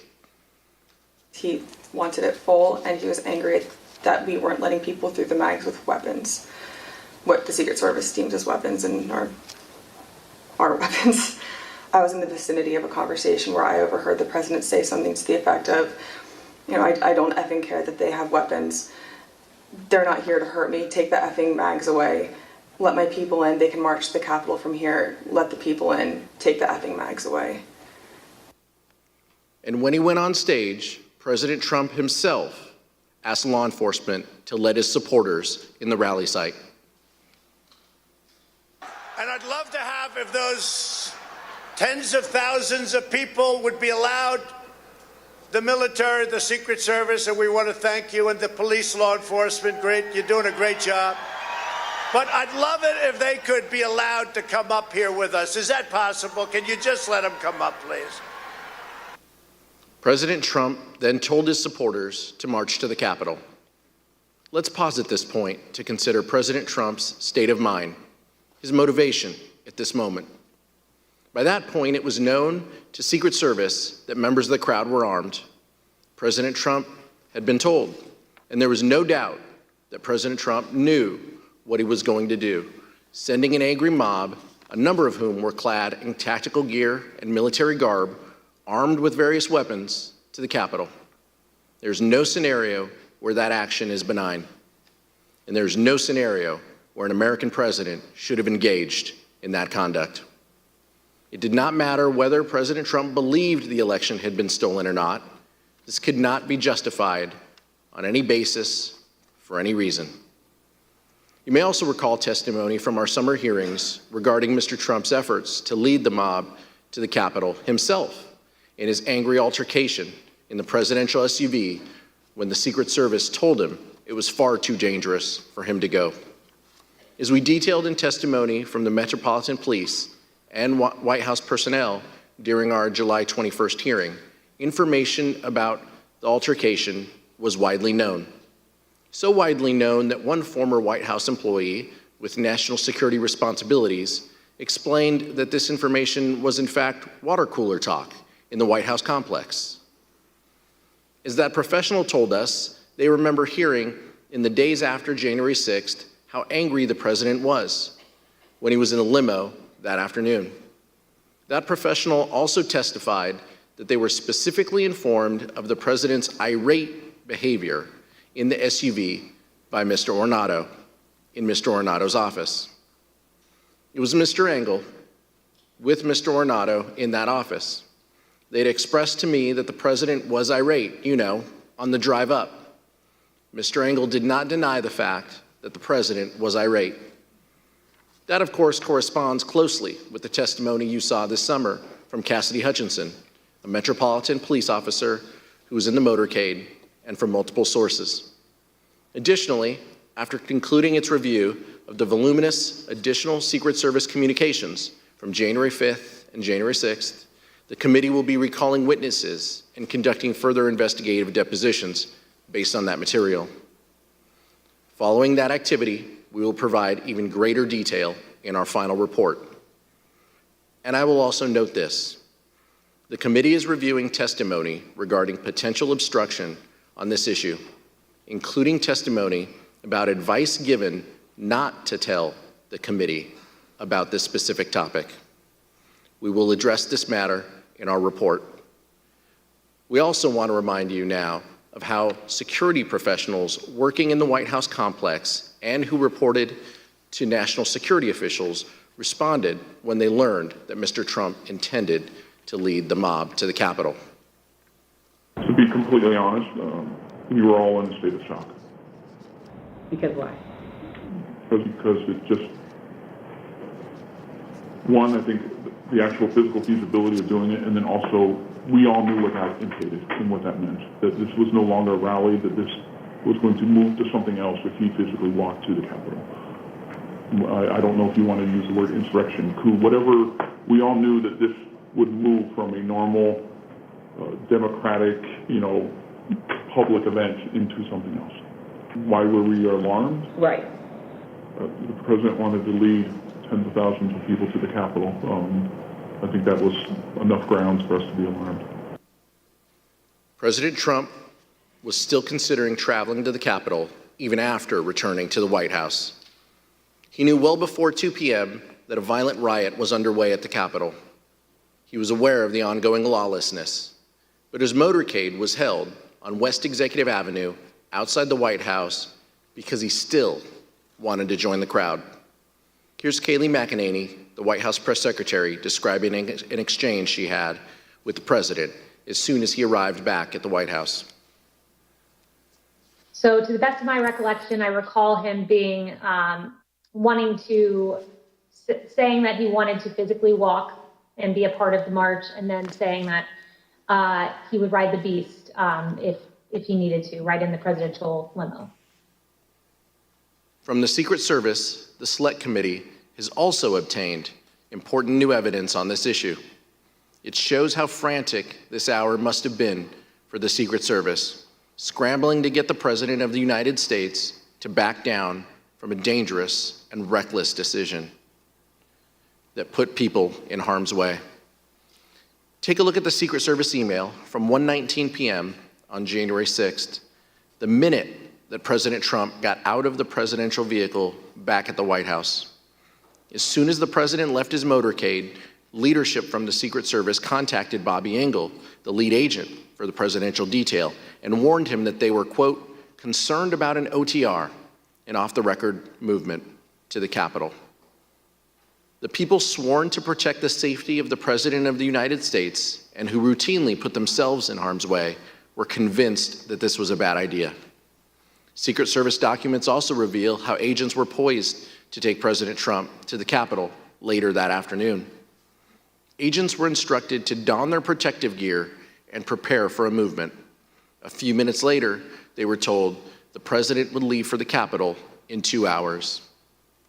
It wasn't until 1:55 p.m. that the president's lead Secret Service agent told them to stand down. We are not doing an OTR to the Capitol.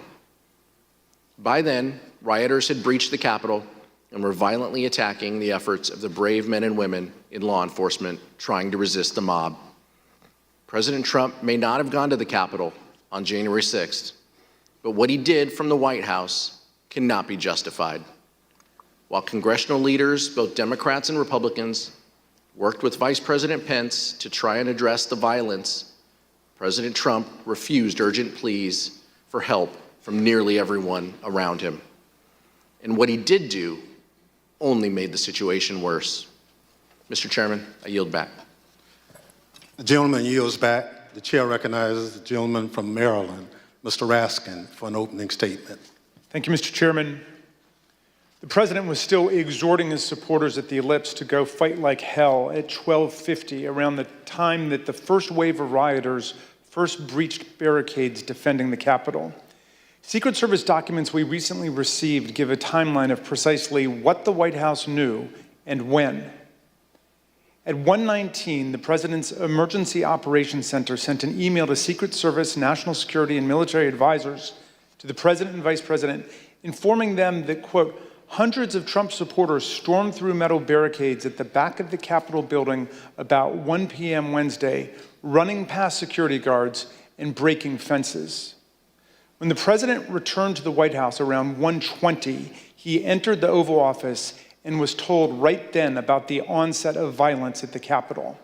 From that point until approximately 4 p.m., over the next 2 hours and 40 minutes, the president stayed in the White House dining room, attached to the Oval Office, and watched this unprecedented assault take place at the Capitol. We have testimony from several members of the president's White House staff establishing that President Trump refused entreaties from his closest advisors and family members to tell his supporters to stand down and leave the Capitol. Here's the testimony of President Trump's White House counsel, Pat Cipollone.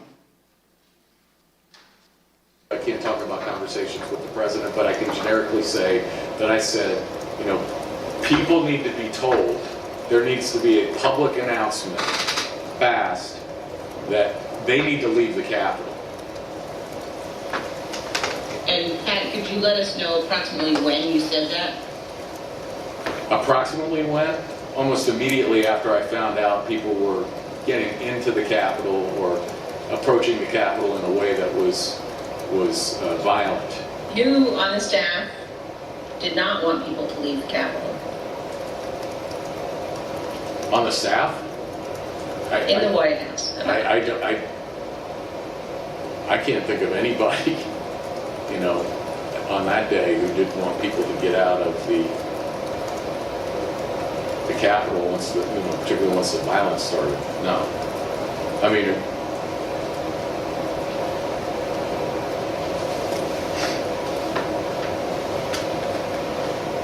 What about the president? Yeah. Well, she said the staff. So I answered. No, I said in the White House. Oh, I'm sorry. I apologize. I thought you said who else on the staff.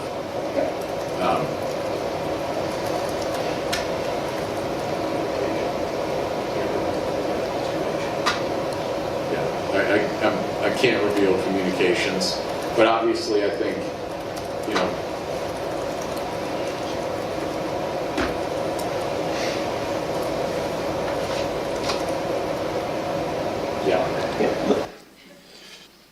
Mr. Cipollone's testimony is corroborated by multiple other White House staff members, including Cassidy Hutchinson. Here's Ms. Hutchinson describing what she heard from Mark Meadows. He had said something to the effect of, You heard him, Pat. He doesn't want to do anything more. He doesn't think they're doing anything wrong. A former White House employee with national security duties similarly recalled an exchange between Mr. Cipollone and Eric Hirschman about President Trump's inaction against the mob assault underway at the Capitol. Mr. Hirschman said something to Mr. Cipollone. He seemed to relay that, the president didn't want anything done. Throughout this period, some of the president's most important political allies, family members, and senior staff all begged him to tell his supporters to disperse and go home. They included Sean Hannity, Laura Ingraham, and other allies at Fox News, his son, Donald Trump Jr., the House Minority Leader, Kevin McCarthy, others in Congress and officials in the cabinet and the executive branch. All of them made appeals to Donald Trump, which he rejected and he ignored. The Select Committee interviewed several people who were in the dining room with Donald Trump that afternoon, and every single one of these witnesses told us that he was watching the violent battles rage on television. He did not call his Secretary of Defense or the National Guard, the Chief of the Capitol Police, or the Chief of the Metropolitan Police Department. And to your knowledge, was the president in that private dining room the whole time that the attack on the Capitol was going on? Or did he ever go, to, again, only to your knowledge, to the Oval Office, to the White House Situation Room, anywhere else? So that's my recollection. He was always in the dining room. Yeah, what did they say, Mr. Meadows or the president, at all, during that brief encounter that you were in the dining room? What do you recall? I think everybody was watching the TV. Do you know whether he was watching TV in the dining room when you talked to him on January 6th? It's my understanding he was watching television. When you were in the dining room in these discussions, was the violence at the Capitol visible on the screen on the television? Yes. As the president watched the bloody attack unfold on Fox News from his dining room, members of Congress and other government officials stepped into the gigantic leadership void created by the president's chilling and studied passivity that day. What you're about to see is previously unseen footage of congressional leaders, both Republicans and Democrats, as they were taken to a secure location during the riot. You'll see how everyone involved was working actively to stop the violence, to get federal law enforcement deployed to the scene, to put down the violence and secure the Capitol complex. Not just Democrats like Speaker Nancy Pelosi and House Majority Leader Steny Hoyer, but Republicans like Vice President Pence, Senate Majority Leader Mitch McConnell, Majority Whip John Thune, and countless other appointees across the administration. All of them did what President Trump was not doing, what he simply refused to do. Take a listen.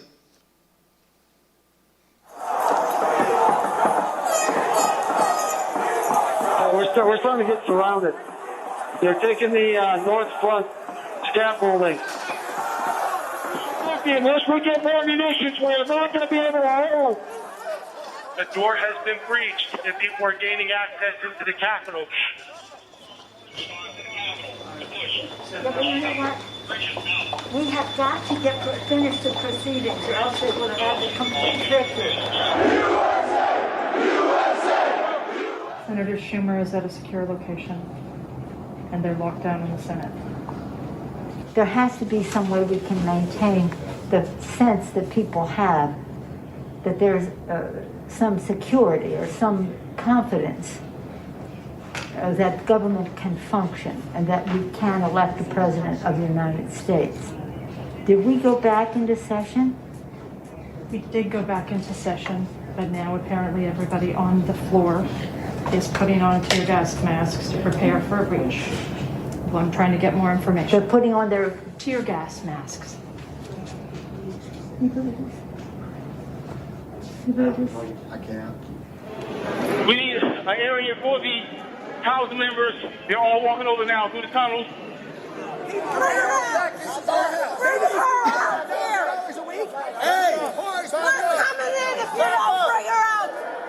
I'm going to call up the effing Secretary of DOD. We have some senators who are still in their hideaways. They need massive personnel now. Can you get the Maryland National Guard to come too? I have something to say, Mr. Secretary. Well, I'm going to call the mayor of Washington, D.C. right now and see what other outreach she has to other police departments, as Leader Hoyer has mentioned.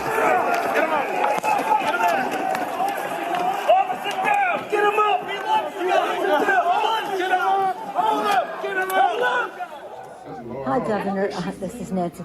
Governor, I don't know if you have been approached about the Virginia National Guard. Mr. Hoyer was speaking to Governor Hogan, but I still think you probably need the okay of the federal government in order to come into another jurisdiction. Thank you. Secretary of the Army. Oh my gosh, they're just breaking windows, they're doing all kinds of, it's really, that they said somebody was shot. It was just horrendous, and all at the instigation of the President of the United States. Okay, thank you, Governor. I appreciate what you're doing, and if you don't mind, I'd like to stay in touch. Thank you. Okay. Thank you. Bye-bye. Virginia Guard has been called in.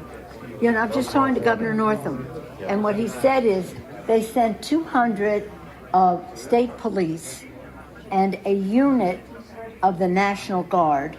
They're breaking windows and going in, obviously ransacking our offices and all the rest of that. That's nothing. The concern we have about personal harm, personal safety, it just transcends everything. But the fact is, on any given day, they're breaking the law in many different ways. And quite frankly, much of it at the instigation of the President of the United States. And now, if he could at least somebody. Yeah, why don't you get the President to tell them to leave the Capitol, Mr. Attorney General, in your law enforcement responsibility. A public statement, they should all leave.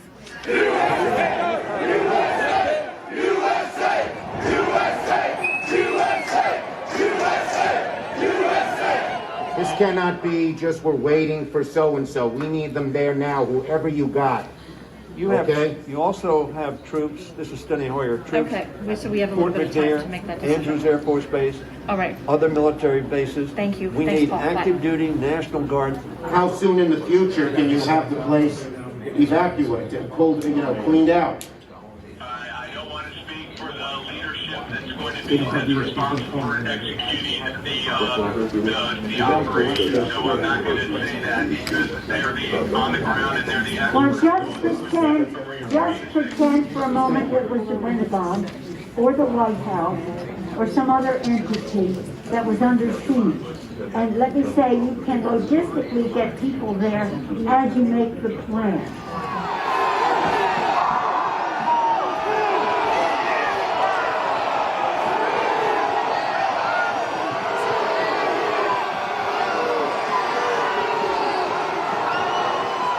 We're trying to figure out how we can get this job done today. We talked to Mitch about it earlier.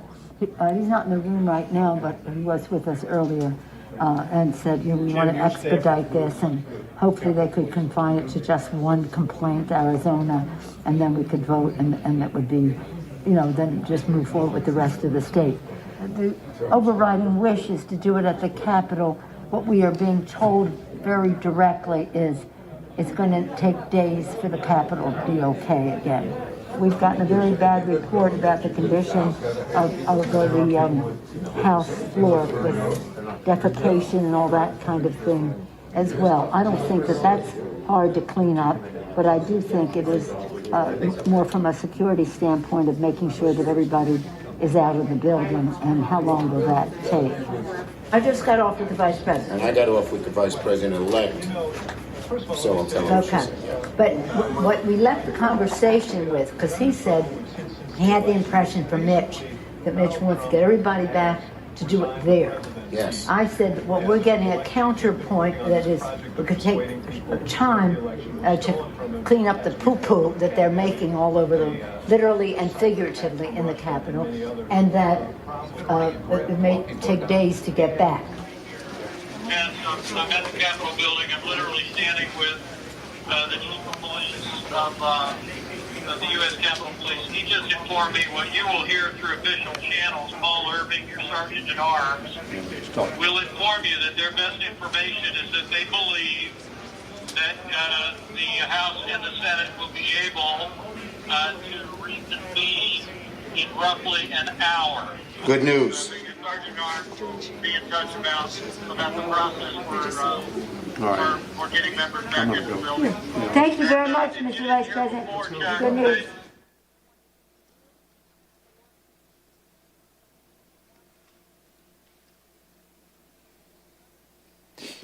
In this video, you just saw Senator Chuck Schumer urging Acting Attorney General Jeff Rosen to get President Trump to call off the rioters. Of course, Acting AG Rosen did take action to defend the government, as did many other officials, but congressional leadership recognized on a bipartisan basis that President Trump was the only person who could get the mob to end its violent siege of the Congress, leave the Capitol, and go home. Here's Senator McConnell speaking after January 6th about how President Trump abandoned his duties and failed to do his job. It was obvious that only President Trump could end this. He was the only one who could. Former aides publicly begged him to do so. Loyal allies frantically called the administration. The president did not act swiftly. He did not do his job. He didn't take steps so federal law could be faithfully executed. But remember, McConnell is making this speech after he had just voted to acquit Donald Trump. So this is all just what this is right here. What the video that you're watching right now is just him reaching out to the donor class of the party and saying that it's okay, the adults are in charge, even though we just allowed this guy to continue to retain power in the GOP. And order restored? No. In the midst of this violent chaos, Kevin McCarthy implored Donald Trump to tell his supporters in the mob to leave the Capitol. And when that didn't work, McCarthy called Trump's adult children to try to get them to intercede with Trump to call off the insurrectionary violence. In our prior hearings, we showed you a description of what McCarthy told Republican Congresswoman Jamie Herrera Butler about his conversation with Trump during the violence. Another witness, Mick Mulvaney, President Trump's former chief of staff, has also come forward and corroborated her shocking account. You know, I asked Kevin McCarthy, who's the Republican leader, about this, and he said he called Donald Trump. He finally got through to Donald Trump, and he said, you have got to get on TV, you've got to get on Twitter, you've got to call these people off. You know what the president said to him? This is as it's happening. He said, well, Kevin, these aren't my people. You know, these are Antifa. And Kevin responded and said, no, they're your people. They literally just came through my office windows, and my staff are running for cover. I mean, they're running for their lives. You need to call them off. And the president's response to Kevin, to me, was chilling. He said, well, Kevin, I guess they're just more upset about the election theft than you are. And that's, you've seen widespread reports of Kevin McCarthy and the president having basically a swearing conversation. That's when the swearing commenced, because the president was basically saying, I'm okay with this. I had a conversation at some point in the day or week after the riot with Kevin McCarthy. Yeah, it was very similar to what Jamie had. The conversation she had retold about how he called and asked the president to get them to stop, and the president told him something along the lines of, Kevin, maybe these people are just more angry about this than we are, maybe more upset. I had the conversation similar to that with Kevin in the day to week after the riot. And we know how Kevin McCarthy described President Trump's conduct, both in public and in private. The president bears responsibility for Wednesday's attack on Congress by mob rioters. He should have immediately denounced the mob when he saw what was unfolding. These facts require immediate action by President Trump. Accept his share of responsibility, quell the brewing unrest, and ensure President-elect Biden is able to successfully begin his term. But let me be very clear to all of you, and I've been very clear to the president. He bears responsibilities for his words and actions. No ifs, ands, or buts. I asked him personally today, does he hold responsibility for what happened? Does he feel bad about what happened? He told me he does have some responsibility for what happened. And he needs to acknowledge that. 2:24 p.m., knowing the deadly riot was now bearing down on his own vice president, President Trump composed and sent a tweet attacking Vice President Pence, accusing him of cowardice for not unilaterally rejecting Electoral College votes for Joe Biden and simply handing Trump the presidency. The impact of that tweet was foreseeable and predictable. It further inflamed the mob, which was chanting, "Hang Mike Pence," and provoked them to even greater violence. This deliberate decision to further enrage the mob against Vice President Pence cannot be justified by anything that President Trump might have thought about the election. The tweet came precisely at the time Pence's Secret Service detail was most seriously concerned for the vice president's physical safety. We've obtained new documents from the Secret Service, real-time chats that underscore the threat they knew the vice president would be facing because of the president's escalating incitement of the mob.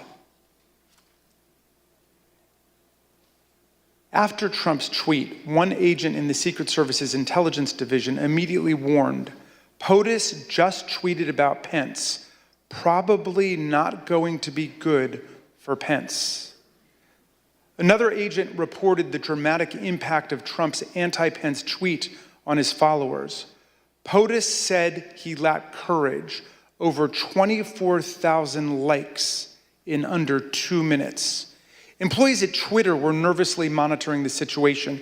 They knew that certain Twitter users were rioting at the Capitol and tweeting about it at the same time. As the afternoon progressed, the company detected a surge in violent hashtags on the platform, including lines of lethal incitement like, "Execute Mike Pence." Listen to this former Twitter employee, Anika Navarroli, who first came to the committee anonymously, but has now bravely agreed to be named because she wants to speak out about the magnitude of the threats facing our people.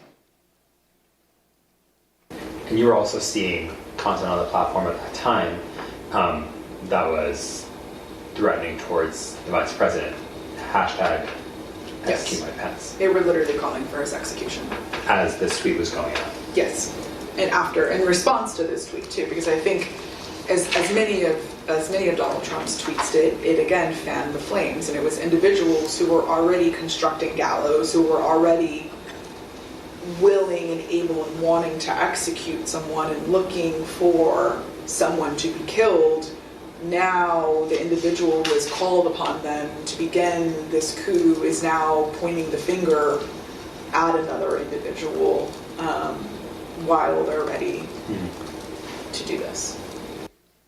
Here's a small sample of the reactions that President Trump's fan the flames tweet provoked among Capitol rioters in real time.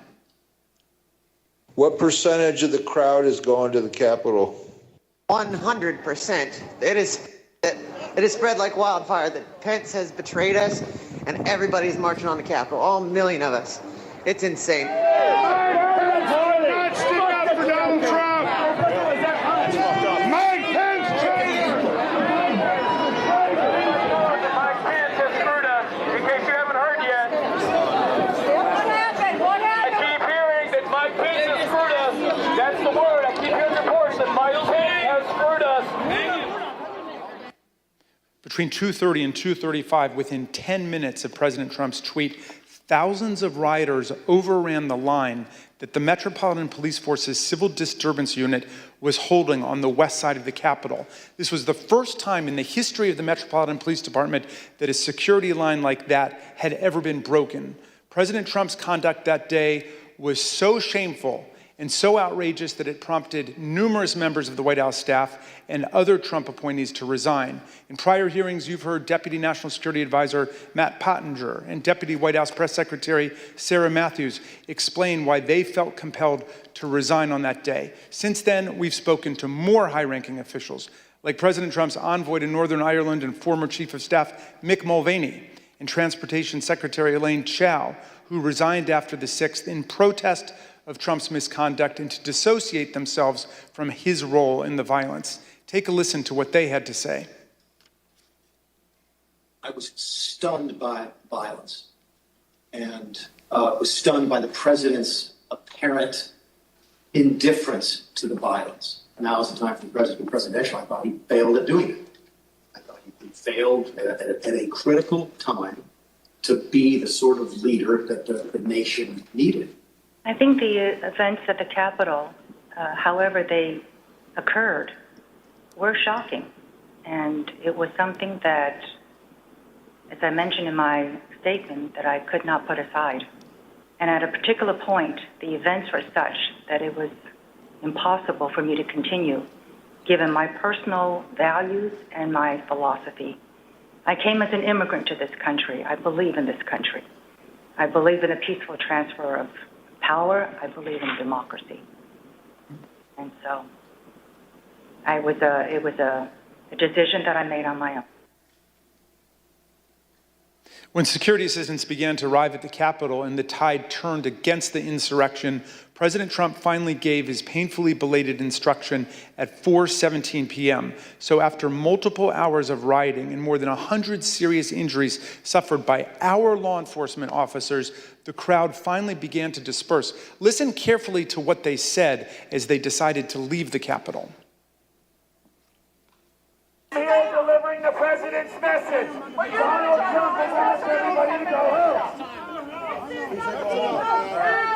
That's our order. He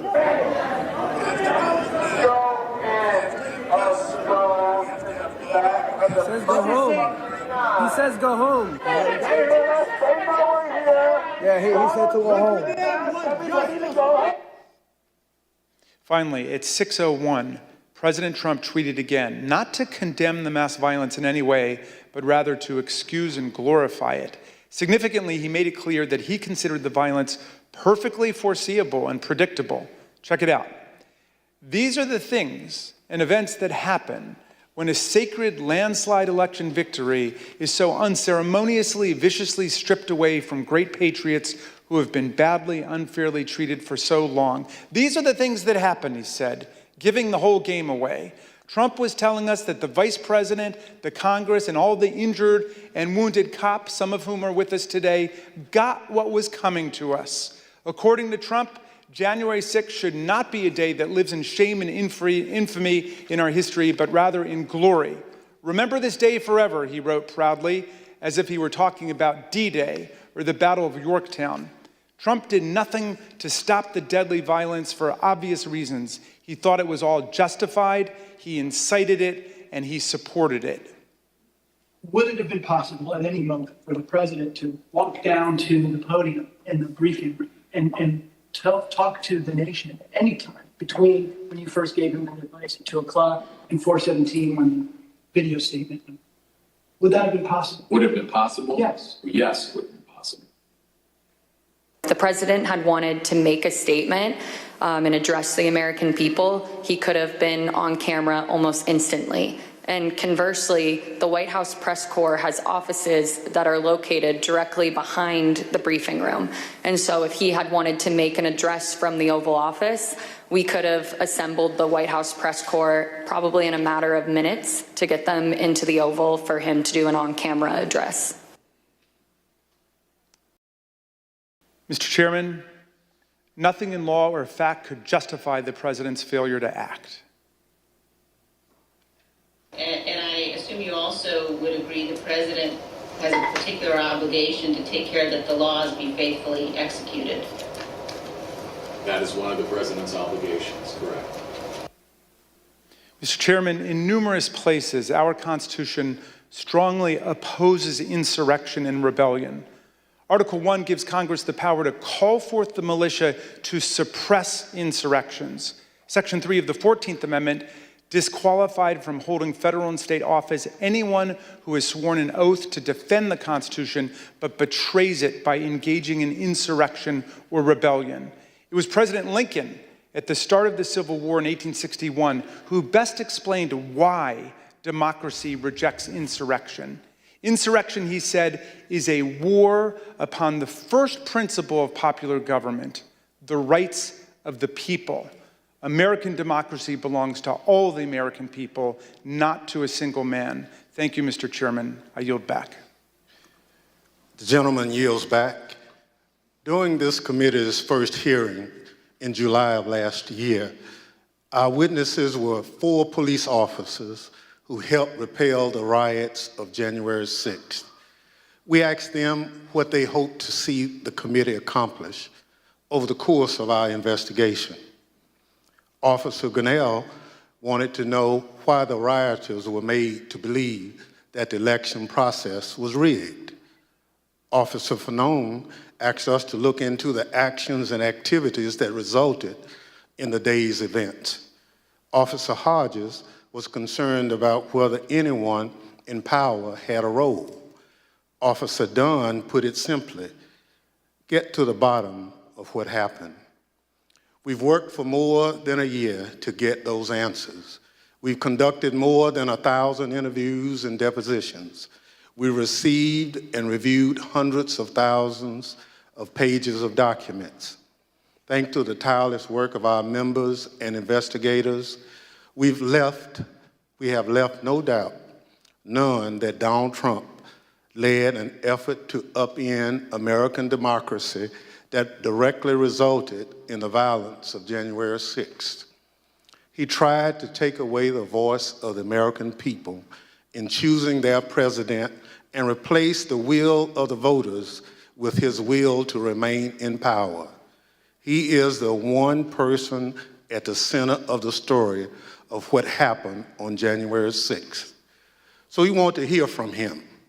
The committee needs to do everything in our power to tell the most complete story possible and provide recommendations to help ensure nothing like January 6th ever happens again. Wow, we need to be fair and thorough and gain a full context for the evidence we've obtained. But the need for this committee to hear from Donald Trump goes beyond our fact-finding. This is a question about accountability to the American people. He must be accountable. He is required to answer for his actions.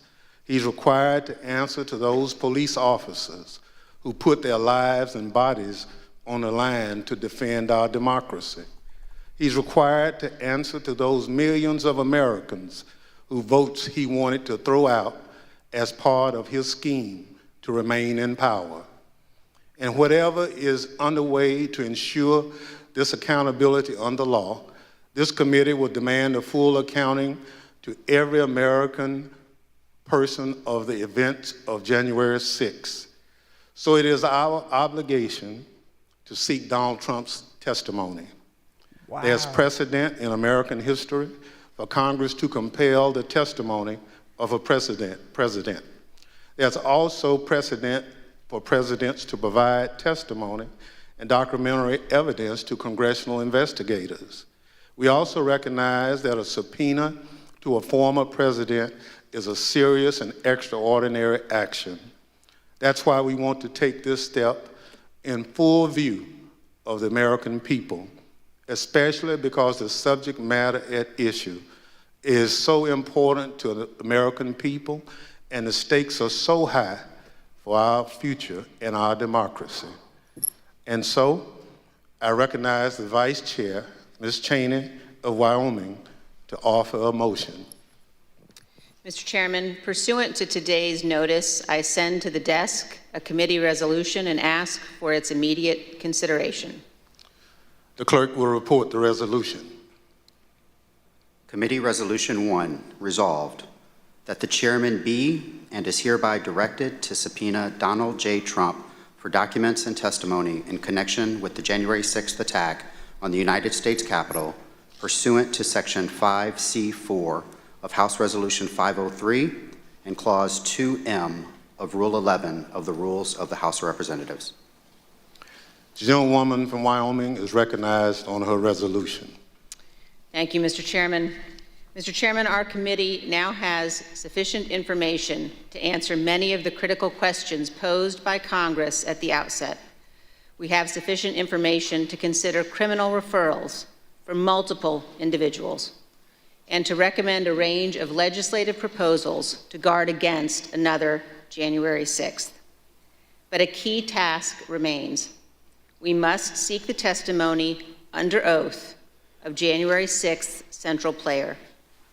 More than 30 witnesses in our investigation have invoked their Fifth Amendment right against self-incrimination, and several of those did so specifically in response to questions about their dealings with Donald Trump directly. Here are a few examples. This is Roger Stone with Oath Keepers at the Willard Hotel on the morning of January 6th. And here is Mr. Stone testifying before our committee. Did you speak to President Trump on his private cell phone on either January 5th or January 6th? Once again, on advice of counsel, I will assert my Fifth Amendment right to respectfully decline to answer your question. This is General Michael Flynn walking with Oath Keepers on December 12th, 2020. And here is General Flynn's testimony before our committee. Did you, General Flynn, talk to President Trump at any point on January 6, 2021? The 5th. Here is John Eastman fraudulently instructing tens of thousands of angry protesters that the vice president could change the election outcome on January 6th. Later on this same day, Dr. Eastman acknowledged in writing that Donald Trump knew what he was attempting was illegal. Here is John Eastman testifying before our committee. Did President Trump authorize you to discuss publicly your January 4th, 2021 conversation with him? Fifth. So is it your position that you can discuss in the media direct conversations you had with the President of the United States, but you will not discuss those same conversations with this committee? Fifth. Here is Jeff Clark, who conspired with Donald Trump to corrupt the Department of Justice. President Trump wanted to appoint Jeff Clark as acting Attorney General. And as you can see in this call log we obtained from the National Archives, he did so. And here is Mr. Clark testifying before our committee. Mr. Clark, when did you first talk directly with President Trump? Fifth. Mr. Clark, did you discuss with President Trump allegations of fraud in the 2020 election? Fifth. Other witnesses have also gone to enormous lengths to avoid testifying about their dealings with Donald Trump. Steve Bannon has been tried and convicted by a jury of his peers for contempt of Congress. He is scheduled to be sentenced for this crime later this month. Criminal proceedings regarding Peter Navarro continue. And Mark Meadows, Donald Trump's former chief of staff, has refused to testify based upon executive privilege. The committee's litigation with him continues. Mr. Chairman, at some point, the Department of Justice may well unearth the facts that these and other witnesses are currently concealing. But our duty today is to our country and our children and our Constitution. We are obligated to seek answers directly from the man who set this all in motion. And every American is entitled to those answers, so we can act now to protect our republic. So this afternoon, I am offering this resolution that the committee direct the chairman to issue a subpoena for relevant documents and testimony under oath from Donald John Trump in connection with the January 6th attack on the United States Capitol. Thank you, Mr. Chairman. I yield back. Gentlelady yields back. If there's no further debate, the question is on agreeing to the resolution. Those in favor will say aye. Aye. Aye. Those opposed is no. In the opinion of the chair, the ayes have it. Mr. Chairman, I request a recorded vote. A recorded vote is requested. The clerk will call the roll. Wow. Ms. Cheney. Aye. Ms. Cheney, aye. Passes Ms. unanimously. Lofgren. Aye. Ms. Lofgren, aye. Mr. Schiff. Aye. Mr. Schiff, aye. Mr. Aguilar. Aye. Mr. Aguilar, aye. Mrs. Murphy. Aye. Mrs. Murphy, aye. Mr. Raskin? Aye. Mr. Raskin, aye. Mrs. Luria? Aye. Mrs. Luria, aye. Mr. Kinzinger? Kinzinger, aye. Mr. Kinzinger, aye. Mr. Chairman? Aye. Mr. Chairman, aye. The clerk will report the vote. Mr. Chairman, on this vote, there are 9 ayes and 0 noes. Wow. The resolution is agreed to. Without objection, a motion to reconsider is laid on the table. The chair requests that those in the hearing room remain seated until the Capitol Police have escorted members from the room. Without objection, the committee stands adjourned. Wow. Okay. So obviously some major news there. The committee voted unanimously to subpoena Donald Trump. Did not think we would see that today. I stopped this. I interjected for a moment in the middle of this hearing when NBC reported, when NBC got their scoop that the committee would vote to subpoena Trump. Wasn't sure that it was going to happen. They obviously did do that. So this was billed as the final January 6th committee hearing. Obviously, that's up in the air. Every time the January 6th committee says that it's the final hearing or whatever, that always remains to be seen. We didn't know if we would have this committee hearing. And now, given this new information that they voted to subpoena Trump, there could be hearings that come up in the future. One important thing to note is, this committee, if Republicans take control in this midterm election that's coming up in less than a month, this committee will likely be dissolved. So, one more reason if you want to see this stuff move forward, and if you want to see Trump, have to testify, if we get to that point, if he doesn't delay until the end of time, then it would behoove us to make sure that Democrats are able to hold the House, because it's only if Democrats are able to hold the House that we'll actually see some of these testimonies actually move forward. Kevin McCarthy, ironically enough, has said that he would change the committee's mission, basically, to investigate why Nancy Pelosi didn't call for backup on January 6th. What's ironic about that is that we now have video evidence that that's exactly what she did on January 6th. And not just Nancy Pelosi, also Chuck Schumer, also Steny Hoyer, also Mike Pence was on the phone.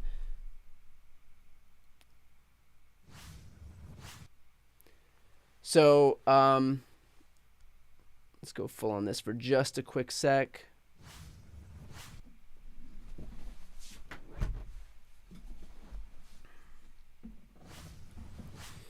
Okay, so Steny Hoyer. So all of those people, solely Democrats, were working to make sure that law enforcement was actually called, that backup was actually called, and the only person actually missing from these phone calls, amid Pence and Pelosi and Hoyer and Schumer, was Donald Trump. He was the only one who wasn't actually there. And obviously that was because the violence wasn't some accidental byproduct. It was the point. It wasn't a bug. It was a feature. The violence is exactly what he wanted. So, when McCarthy takes, if Republicans are able to take control of the House, and he has already said that he wants to, flip this committee mission on its head and find out why Nancy Pelosi was not calling for backup. Well, now he has no reason, no rationale to do that, because we already have video evidence now that that's exactly what he tried to do. So, just one more way that the January 6th committee has kind of gotten out in front of these bad faith talking points put forward by Republicans, like this idea, for example, that it was the Democrats who were responsible for making sure that the situation wasn't safe. Meanwhile, you've got Donald Trump, who spent hours and hours and hours watching this shit from his TV, from the residence, from just sitting there, throwing ketchup on the walls or doing whatever he was trying to do. All of it was to delay actually having to do anything to quell this violence, and that was because the violence was the point. It's what he wanted. This violence was his political tool to try to pressure Mike Pence and other Republican lawmakers into doing his bidding, to illegally overturning the election results. And so, of course, the guy wasn't going to call off the violence, because that was what he had spent weeks preparing for, instigating, inciting. That's the whole point of this. So now Trump will be subpoenaed to testify. Steve Bannon had ignored his congressional subpoena, and he was taken into custody, obviously released, but we'll see what happens. You know, if nothing else, I'm positive that Trump will try to delay this as much as humanly possible. We'll see. I mean, it'll get added to the long list of other charges that he's facing right now. I spoke about this in the pre-show, but you know, he's facing obviously the DOJ's investigation into stolen documents at Mar-a-Lago that he took from the White House. There were over 300 classified documents. There is this DOJ investigation into inciting the events of January 6th. There is the New York AG's investigation into the Trump Organization and basically lowering the values of his assets when it came time to pay taxes, but inflating the values of those assets so that he can get better terms on loans. There is the criminal investigation of that same Trump Organization topic that's happening right now with Alvin Bragg as well. Then there's the Fulton County DA's investigation into Trump trying to pressure Brad Raffensperger, the Georgia Secretary of State, to find 11,780 votes. That's a point that they touched on today in this committee hearing.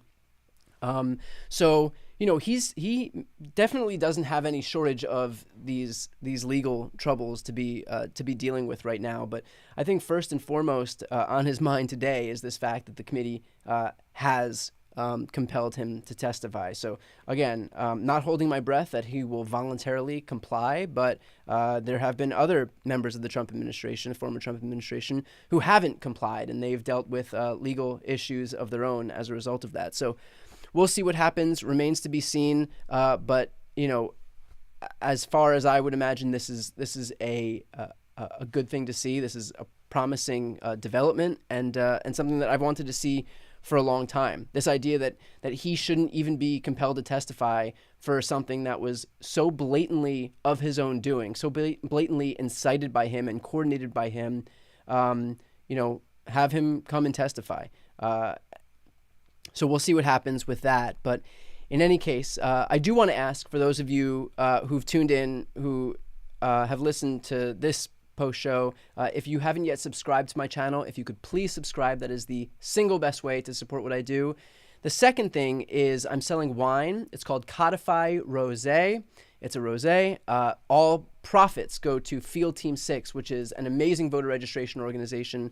You can go find that wine on my website. I am dropping the link in the chat for this live stream right now, and I'll pin it. You can also find it, if you're not looking at the chat, just by going to briantylercohen.com. So again, selling Codify Rosé wine, and profits will go to voter registration organizations. Voter registration deadlines are upon us right now. There were a number of states that had those deadlines on the 11th.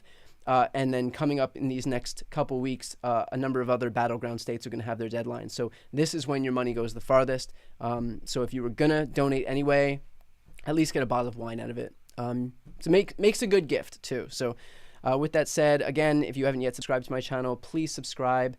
I will continue to live stream these hearings, especially if we have any indication that we'll have some type of testimony by Trump, although I imagine that a deposition would not be in public. But we'll see what happens. In any case, I'll host it wherever it is. So with that said, thank you so much for joining. I appreciate it. I know that you have a lot of different channels and